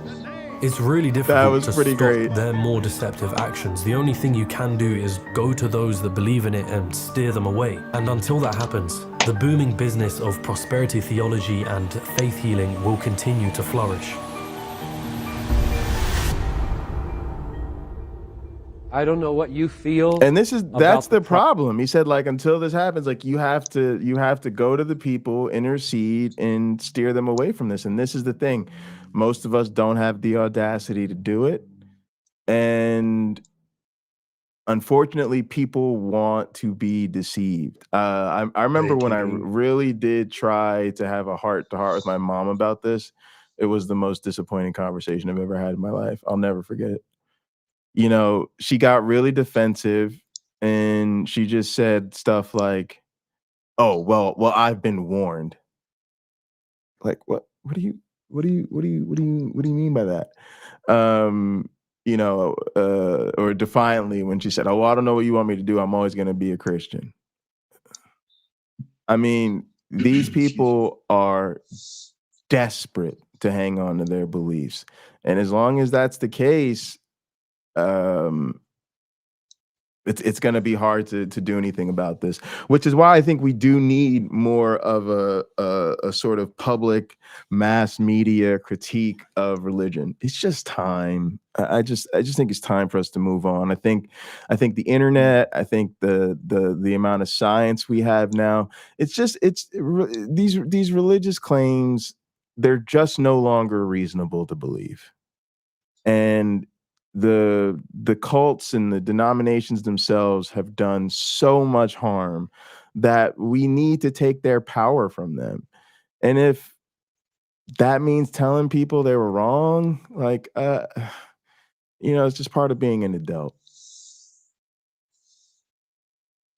Well, yeah, they get super mad. As I consider a future in politics, this is something I actually wrestle with. I don't think we should outlaw religion. I'm going to go back to something I said a lot at the beginning of our doing these podcasts, is that religion is useful. It's extremely useful. So knowing that, how does someone like me cast it aside or tell other people to? I can cast it aside, fine. But I can't tell other people that. My fiance, she's a religious woman. She believes in Jesus. She believes in God. We had a chat. How should we raise our kids? That, you know, they're not born yet, but how should we do that? I said, I don't care if they believe in God or not. I'll be happy to take them from synagogue to church to Sangha to whatever the Hindus call their congregation and so on. I'll be happy to introduce them to all of that. But maybe you should care. And like, I would one, I mean, I think it sounds nice on paper, but this is, I think this stuff is trash. I don't think it's good. I don't think it's good to expose your kids to this idea that they're sinners and that they're gonna burn in hell if they don't love God and honor him the right way. And to be honest, I do get the exposure.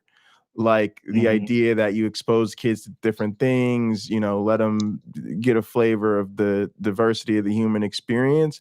But if it were me, it would happen a little bit later on, because the truth is kids are very vulnerable. They're very impressionable, and parents don't always have the hold on their kids that they think they do. And so all it takes is one of those visits, you know, your child meets a cute, you know, boy or girl, whatever they're interested in, and you know, or the preacher really gets to them, or they see a bunch of other kids getting passionate about it. I don't know. It's and again, I don't think I would outlaw religion. I'm not talking about outlawing it, but I think it should be. I think it should be frowned upon. It should be. Well, you openly mock it, and I think to some degree, maybe to a lesser degree, I think I do as well. As far as like the kids, I think you make an important point when you say parents don't necessarily have the hold on their children that they think they do.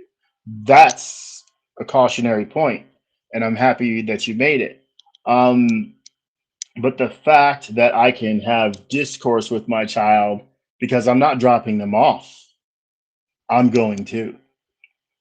And when they have questions, a lot of religions, a few religions, I can give them some history on and acquaint them with that. And they're going to start asking questions, I would assume. Why are all these people from different walks of life? Why do they believe different things? Or the same thing in different ways? One of the houses I'm looking at making an offer on, possibly making an offer on in the future, it's near a Catholic church and some other kind of church, like walking, and I mean literally throwing a rock and it's landing in the parking lot distance from that house. So those would probably be the first places we go, you know, if they're curious. If they're not curious, there's not much of a yard to play in at that house, so they're going to want to go do something. So I don't think this is something kids are naturally interested in. That's a good point. I don't think, you know, curious, maybe like I have some classmates, some schoolmates, they go to church every Sunday, they're talking about it. So you're curious as to see what church is like. But I think after you go to church for a couple of Sundays, I don't think there's many kids popping out of bed early Sunday morning, just, oh my goodness, church is the most fun place in the world to be. It's all really interesting. And my hat's off to you. I know there's other people in our community doing it. I think they're more like atheist Christian couples. I think they tend to be married before the atheist deconverts. So they marry when they're both Christians, one deconverts and they decide to stay together. I've gone back on this. I went through a long period where I just said, I'm not even going to date Christians. I mean, it's like, you know, a lot of women have in their dating profile, if you're a Trump supporter, swipe left. They're just letting you know right away, that's a deal breaker. I'm never going to match with you if you're a Trump supporter. I'm kind of the same way, where if I saw you were a Christian or you had a God reference in your profile, it was just an immediate swipe left. I really became close friends with a Christian. You know, I talk about her sometimes. I really, you know, was definitely willing to kind of set that rule aside for her. But the way that situation did not work out, and it did not work out explicitly because of us not being able to get on the same page with regard to faith. I mean, it's a really huge difference, right? We just did a show on purity culture. She was really about that purity culture, never been kissed, saving everything for when she gets married, and you know, didn't see herself with an atheist, couldn't acknowledge her feelings for an atheist, stuff like that. It just gets really hard. And I think for me, it hurts too much. I mean, I sometimes wish I never brought any of this stuff up with my family, because there's really just no way for us to go back to the way things were. They're religious fundamentalists. They're obsessed with their religion. This is their addiction. It's their identity to some degree. It's their identity. Oh no, it's definitely their identity. They would tell you it's their identity. And one, it hurts too much to see them deceived and sort of auto-deceptive this way. Two, I don't think they're, believe it or not, holding on to your faith, I think at some point becomes not in good faith. Like, I don't think they're acting in good faith anymore. I just, and then the other thing is it hurts personally. It hurts to know so much about something or be so passionate about something and be in a relationship with somebody who that doesn't move. An example I could give you is if I said to my family, you shouldn't buy Tyson chicken. Why shouldn't we buy Tyson chicken? Oh, I worked at KFC. I could tell you that, Tyson chicken is low quality and they treat their animals far below the, market standard or whatever. It's just, you should buy any other type of chicken. My family would never purchase a Tyson chicken product the rest of their lives. And actually, just quickly, that's not true. Actually, I worked at KFC. Tyson chicken, as far as I know, is about as good as you're going to get. It's like buying your chicken from the grocery store. KFC uses the same chicken. But no, seriously, if I told them, don't buy this umbrella because this company does something bad, they would never buy that umbrella. In other words, you have a ton of credibility with the people in your life. A lot of y'all are not going to buy an Asus laptop ever. Why? Because know when something goes wrong with that laptop, my one black friend is going to be like, I told you, no matter what you do not buy an Asus laptop. It's garbage. I got one upstairs that like practically melted on me. It looks like it was in a damn fire. Depending on the door, it's not even a good doorstop. Right. And so it's kind of hard for me, for somebody to know I'm an atheist, know I deconverted, maybe even know that this is something I'm passionate about, I make content about. And then that doesn't move your faith at all. Like that doesn't cause you to question or to challenge anything. You're not reconsidering, it's very tough. It's very much, it's just difficult. Like it's like you have this impact in the world, but you don't even feel like you have that influence in your own home. Yes, I just haven't figured out how to reconcile that. It is a personal relationship with Jesus. It is a personal relationship with God. So just like nobody comes between your mother's relationship with you, nobody comes between, not even you, her relationship with God. Her interactions with you are external to that. Right? She's accountable to you as a mother and as someone you love, and she's accountable to God as a faithful servant. Yeah, and that's no longer in return. Yeah. In return, God is supposed to deliver the promise. Right. Right? Shame you don't know that it didn't work until you're dead. Right. Yep. Yeah, and that's the problem too. And I feel like those two things don't really serve each other. Like I don't feel like you can, because I think you'll make some sacrifices. There will come a time, and I think when the rubber meets the road, my family to me has put God before the family, well before the family. Even financially, put him first. If we took the amount of money our family spent in tithes and just put it in a family fund,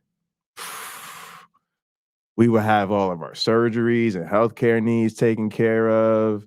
We'd have a college fund that would probably collect enough interest that we could fund sending all the kids to college and all that type of stuff. And to me, I blame my family's religiosity for our complete inability to generate generational wealth or even think about generational wealth. It's just a rabbit hole that's very deep for me, and it's tough because you grow. I'm still growing, still learning, but yeah, the older I get, the further I get away from religion and the mindset I used to have, the more damage I see it doing. And I even this thing like some people, I don't know. It feels a bit condescending to me to be like those poor people who need Jesus more than me, right? You know, but it's just weird. Like I think most of us, for the most part, I think we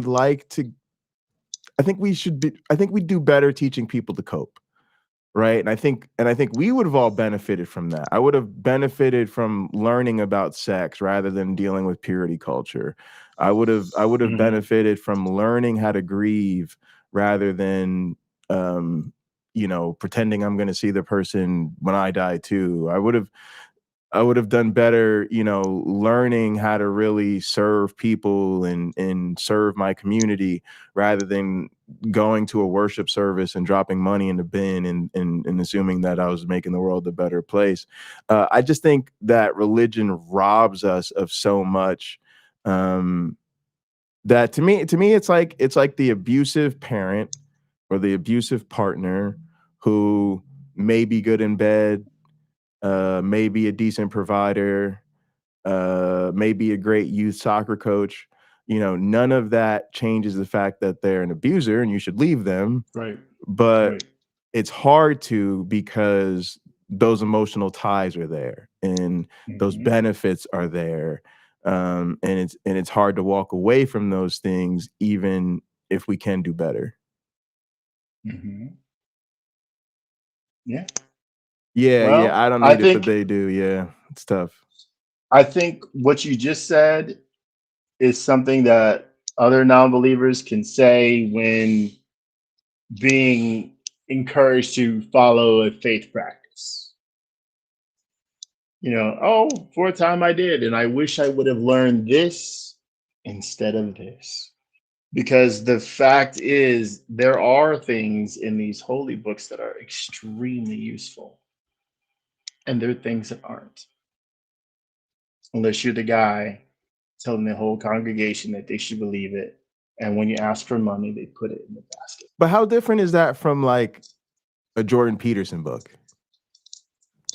Right? Like, I think Jordan Peterson's a whack job and most of his stuff is nonsense, right? But he's written self-help books that a lot of people found useful, and it does have wisdom in there. Work hard, be honest, tie your shoes, make your bed, show up to work on time, whatever. Like, we could say there's a lot of good things there, but is it enough good things that you would turn around and say, well, therefore we need Jordan Peterson, right? And I would say most of us would say no, because most of human history didn't have a Jordan Peterson. You're right. And then I think the level of wisdom he brings or whatever is sort of like substandard.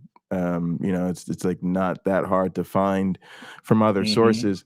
But what do you think about compatibility? Like, because I really do wonder about that. I've always, like I said, I go back and forth. I like the sound of, me and a Christian could be together. I just don't see it happening. And to make it clear, it's mostly rejection on their side. It's mostly, me knowing when the rubber meets the road, they're going to demand to have somebody religious or, spend the entire relationship kind of working on me or praying or hoping that I'll come around. Like, but I do worry about the practicals, certainly. Well, yeah, go ahead. I worked with some Macedonians, and they were a lot of fun. This guy Nick taught me this expression, "Yebby yaddy," which is like whatever, dude. Like, so you need to learn yebby yaddy relationship, a way of going through it. So in any relationship, Pocket Locker, there is an essentiality to each person being able to have the freedom and the comfort of being themselves. So if a person does have a faith practice and they routinely go to a service, you have to understand that that's the way they spend their time when they're not with you, and accept it. And if you want to give them a gift and it's maybe related to their faith, that's what you do. Like they want some special edition Bible from, like I got one from 1868, I think it is. They want something like that. You can afford it. Okay, go ahead and get it for them, because you are saying yes. There's a principle when I was doing improv. Improv lives on this principle, that the principle of yes and.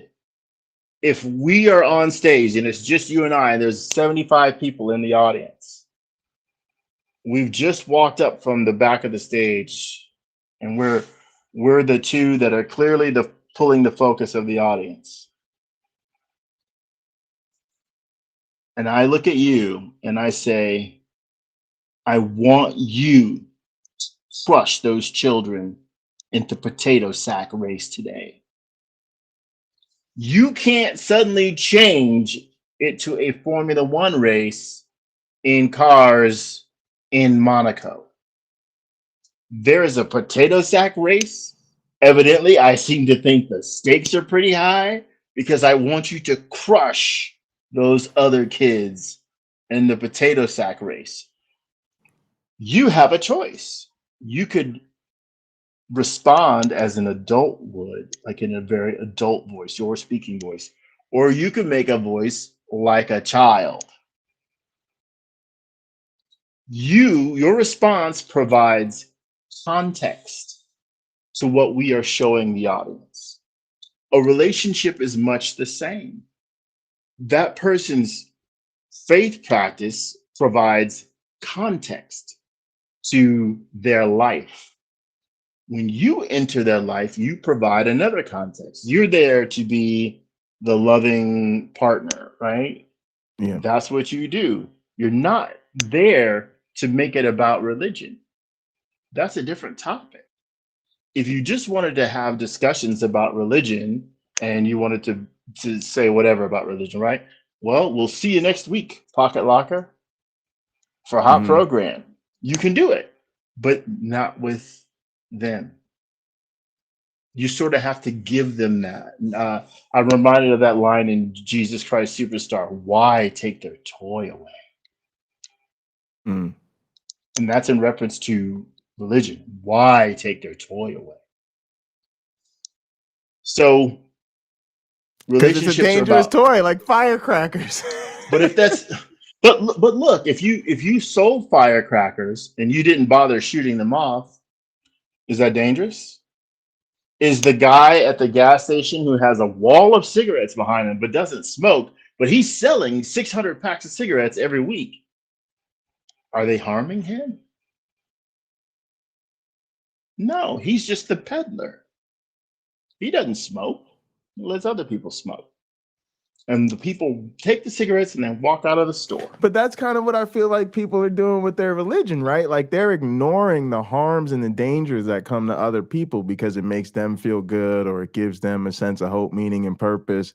So they'll look the other way with what other people are doing with the brand. Pocket Locker, you are a marijuana advocate. There are people, drug dealers, right, killing each other over territory, over money, and things like that. So in that respect, marijuana medically do zero harm to you, but there's somebody out there that it's harming. For this woman that will come into your life, let's say, and that you will fall in love with, the religion may do zero harm to you and your relationship with her.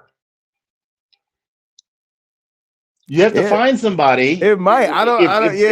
If she's gonna go ahead. I see the. I just don't know if I can get there anymore. I think I just might be in a. I really think it's.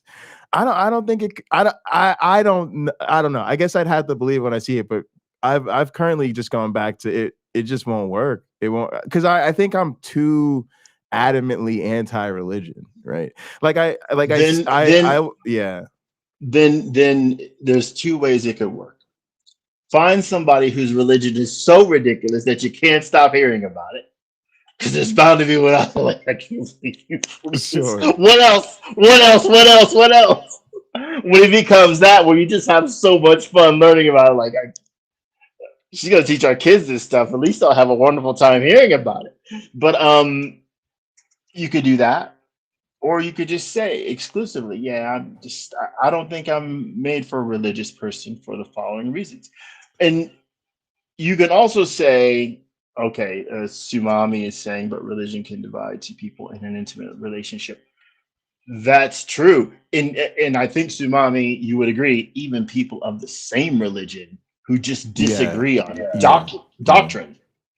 I mean, that's all it takes. Right? So that's true, Pocket Locker. There's the world is becoming less religious. This nation is becoming less religious. So you can say that works to your advantage. I don't know how long you want to wait though. You generally find the right person. Look, dude, I met my fiance in my late 40s. You know, I've never been married. I don't have kids.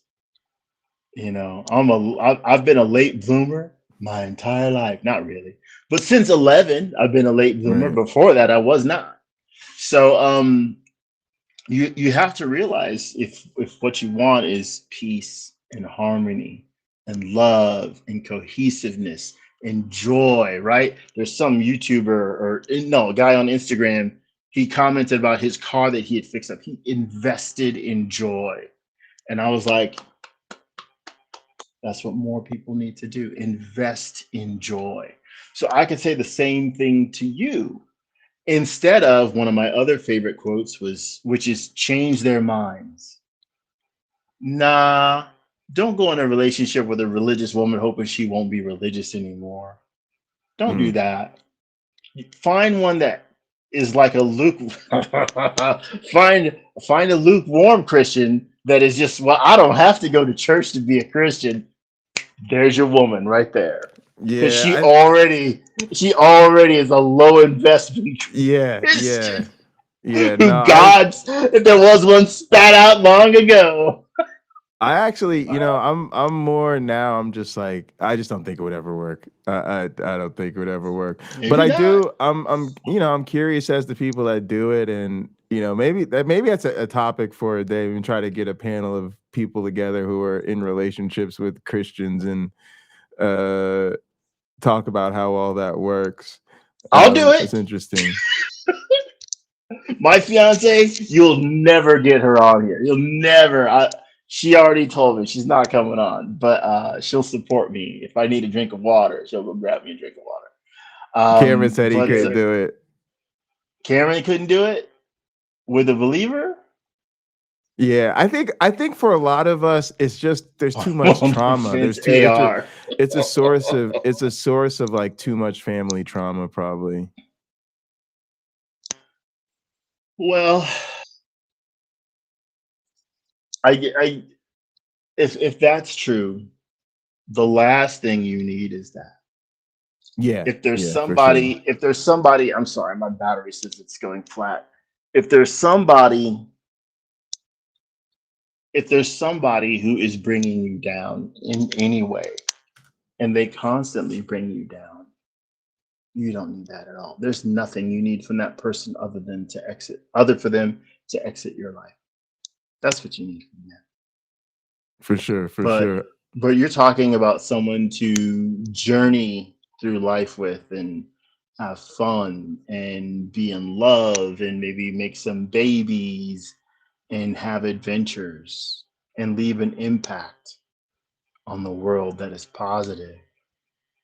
You certainly don't need somebody who's bringing you down or is going to look at you and tell you you're going to hell. A long time ago, we talked about something like this, and I told you there's that scripture that the wife's faith justifies the husband, and the husband's faith justifies the wife, like in reference to one of them being a non-believer. Oh, yeah. So there, believe me, with the Bible, it's got a catch-all for everything. That's a good. That's a good belief to go on. I think that would have to be, something that they can take confidence in. I think if they have confidence in that, then they might be able to get along with you better than if they buy into the whole unequally yoked thing. Yeah. Well, look, this same book that says you should not be unequally yoked has talking donkeys. Has a talking donkey. Right. Donkeys don't talk. It has a talking bush. That doesn't happen either. It has a talking snake. Even at the beginning, that loosens you up. Like, oh, this is going to be fun. It's not. It's true. It's not supposed to be true. But I guess the proper approach to it, any relationship, is you're looking for someone to love and enjoy. I'll make a recommendation for you. Go to a cosplay convention. Oh yeah, I'm about that. And meet someone there, because those people, they have picked there's a lore, right? A show or a book series or something that they think this is pretty great, and they like it so much that they dress themselves up to be like that, if only for a little while, right? And think of all the hours they put into the costuming. A lot of them, some of those women might spend 2 hours making their makeup just right and putting words in and stuff like that, just to really look the part. And then they show up, they walk around with other people doing the same thing, and they feel that sense of validation for what they've done, and maybe they get some compliments and stuff like that. Find one of those women, because a woman like that, she takes the fun side of herself seriously. And she will also take the fun side of you, Pocket Locker, seriously. The relationship won't be, if she's religious, the relationship won't be about religion. I don't think. I don't absolutely. think. So I've met people who do cosplay, and they seem like generally fun, outgoing people who aren't very judgmental. No, they're usually pretty cool. All right, let's go ahead and wrap this up. We're almost done. Prosperity gospel, the health, wealth, and prosperity gospel. But I'll tell you what I feel about it. Hatred. It is not the gospel. And it's being exported from this country to Africa and Asia, selling a bill of goods to the poorest of the poor. Believe this message: your pigs won't die, your wife won't have miscarriages, you have rings on your fingers and coats on your back. That's coming out of America. The people that ought to be giving our money and our time and our... John Piper is just one of the many preachers and ministries that actively try and combat the prosperity gospel. And although Texas is home to some of the biggest megachurches, it's also home to the Trinity Foundation, a leading watchdog ministry founded by Ole Anthony that carries out investigations into some of the conducts of the biggest televangelists. It was Ole Anthony, founder of the East Dallas homeless ministry Trinity Foundation, who masterminded the investigation and helped expose some of the top televangelists in the country. You know, faith and religion are powerful things. Seeing the sense of hope that it can fill a person with, or the community and the purpose that it can inspire towards good causes. Now, I don't think anyone can look at those things on their own and say they're bad. A few months ago, I had burnt out from working. And when that happened, I felt very cynical about everything that I was doing. You know, what was the point? And what helped was having a sense of hope that those feelings would come to pass, and finding purpose in what I was doing, and spending time with my friends and family. Hope, purpose, and community. But hope, purpose, and community can be exploited. It can cloud your better judgment just because somebody dresses the part or sounds the part and invokes the word God. If you're somebody watching this that is a believer in the prosperity gospel, I invite you to think over and really question, could I be wrong? A healthy skepticism, I think, only motivates someone to find the truth, not drift further away from it. Seek, and perhaps you will find. If you think the world of prosperity preachers and mega churches is crazy, then my friends, you have to check out my documentary on New Age gurus. It should be shown somewhere on the screen. That is arguably where all of this kind of began to form and originate, and it is just a whole other rabbit hole in and of itself. But either way, my friends, it is great to be back. As always, hand to head. Maybe we'll check that one out later. All right, gang. Yeah, that was really well done, really well produced. Excuse me. I'm just looking at the chat. Sorry, folks. The last couple of weeks, I'm using my phone, so it's harder to follow the chat, unlike when I'm on a computer. But whatever. It's an Asus computer, ASUS. And if it wasn't a year old, I'd say I should get something else. But I think I might pull one of my other Lenovo's out of the mothballs. I don't use that thing except for works. And that's it. I'm with you. This is Denise. Yeah, I'm with you. I feel you on that. I think I've seen John Piper now. It's so interesting because I think I see him as like an apologist, and I've probably made fun of his stuff because he's still a religious minister. But yeah, it's good that he's critiquing the gospel of prosperity, and it is a thing that a lot of Christians are opposed to. Oh, you're upside down. Even the clock stopped. Yeah, I don't know what happened to your video. Yeah, you just flipped around, right? Where did everybody go? Is everybody missing? I don't know what happened to my one black friend. Why does this thing always get wonky at the end? Hello, can you hear us? Can you hear us? Yeah, I don't know what's going on with this tabs.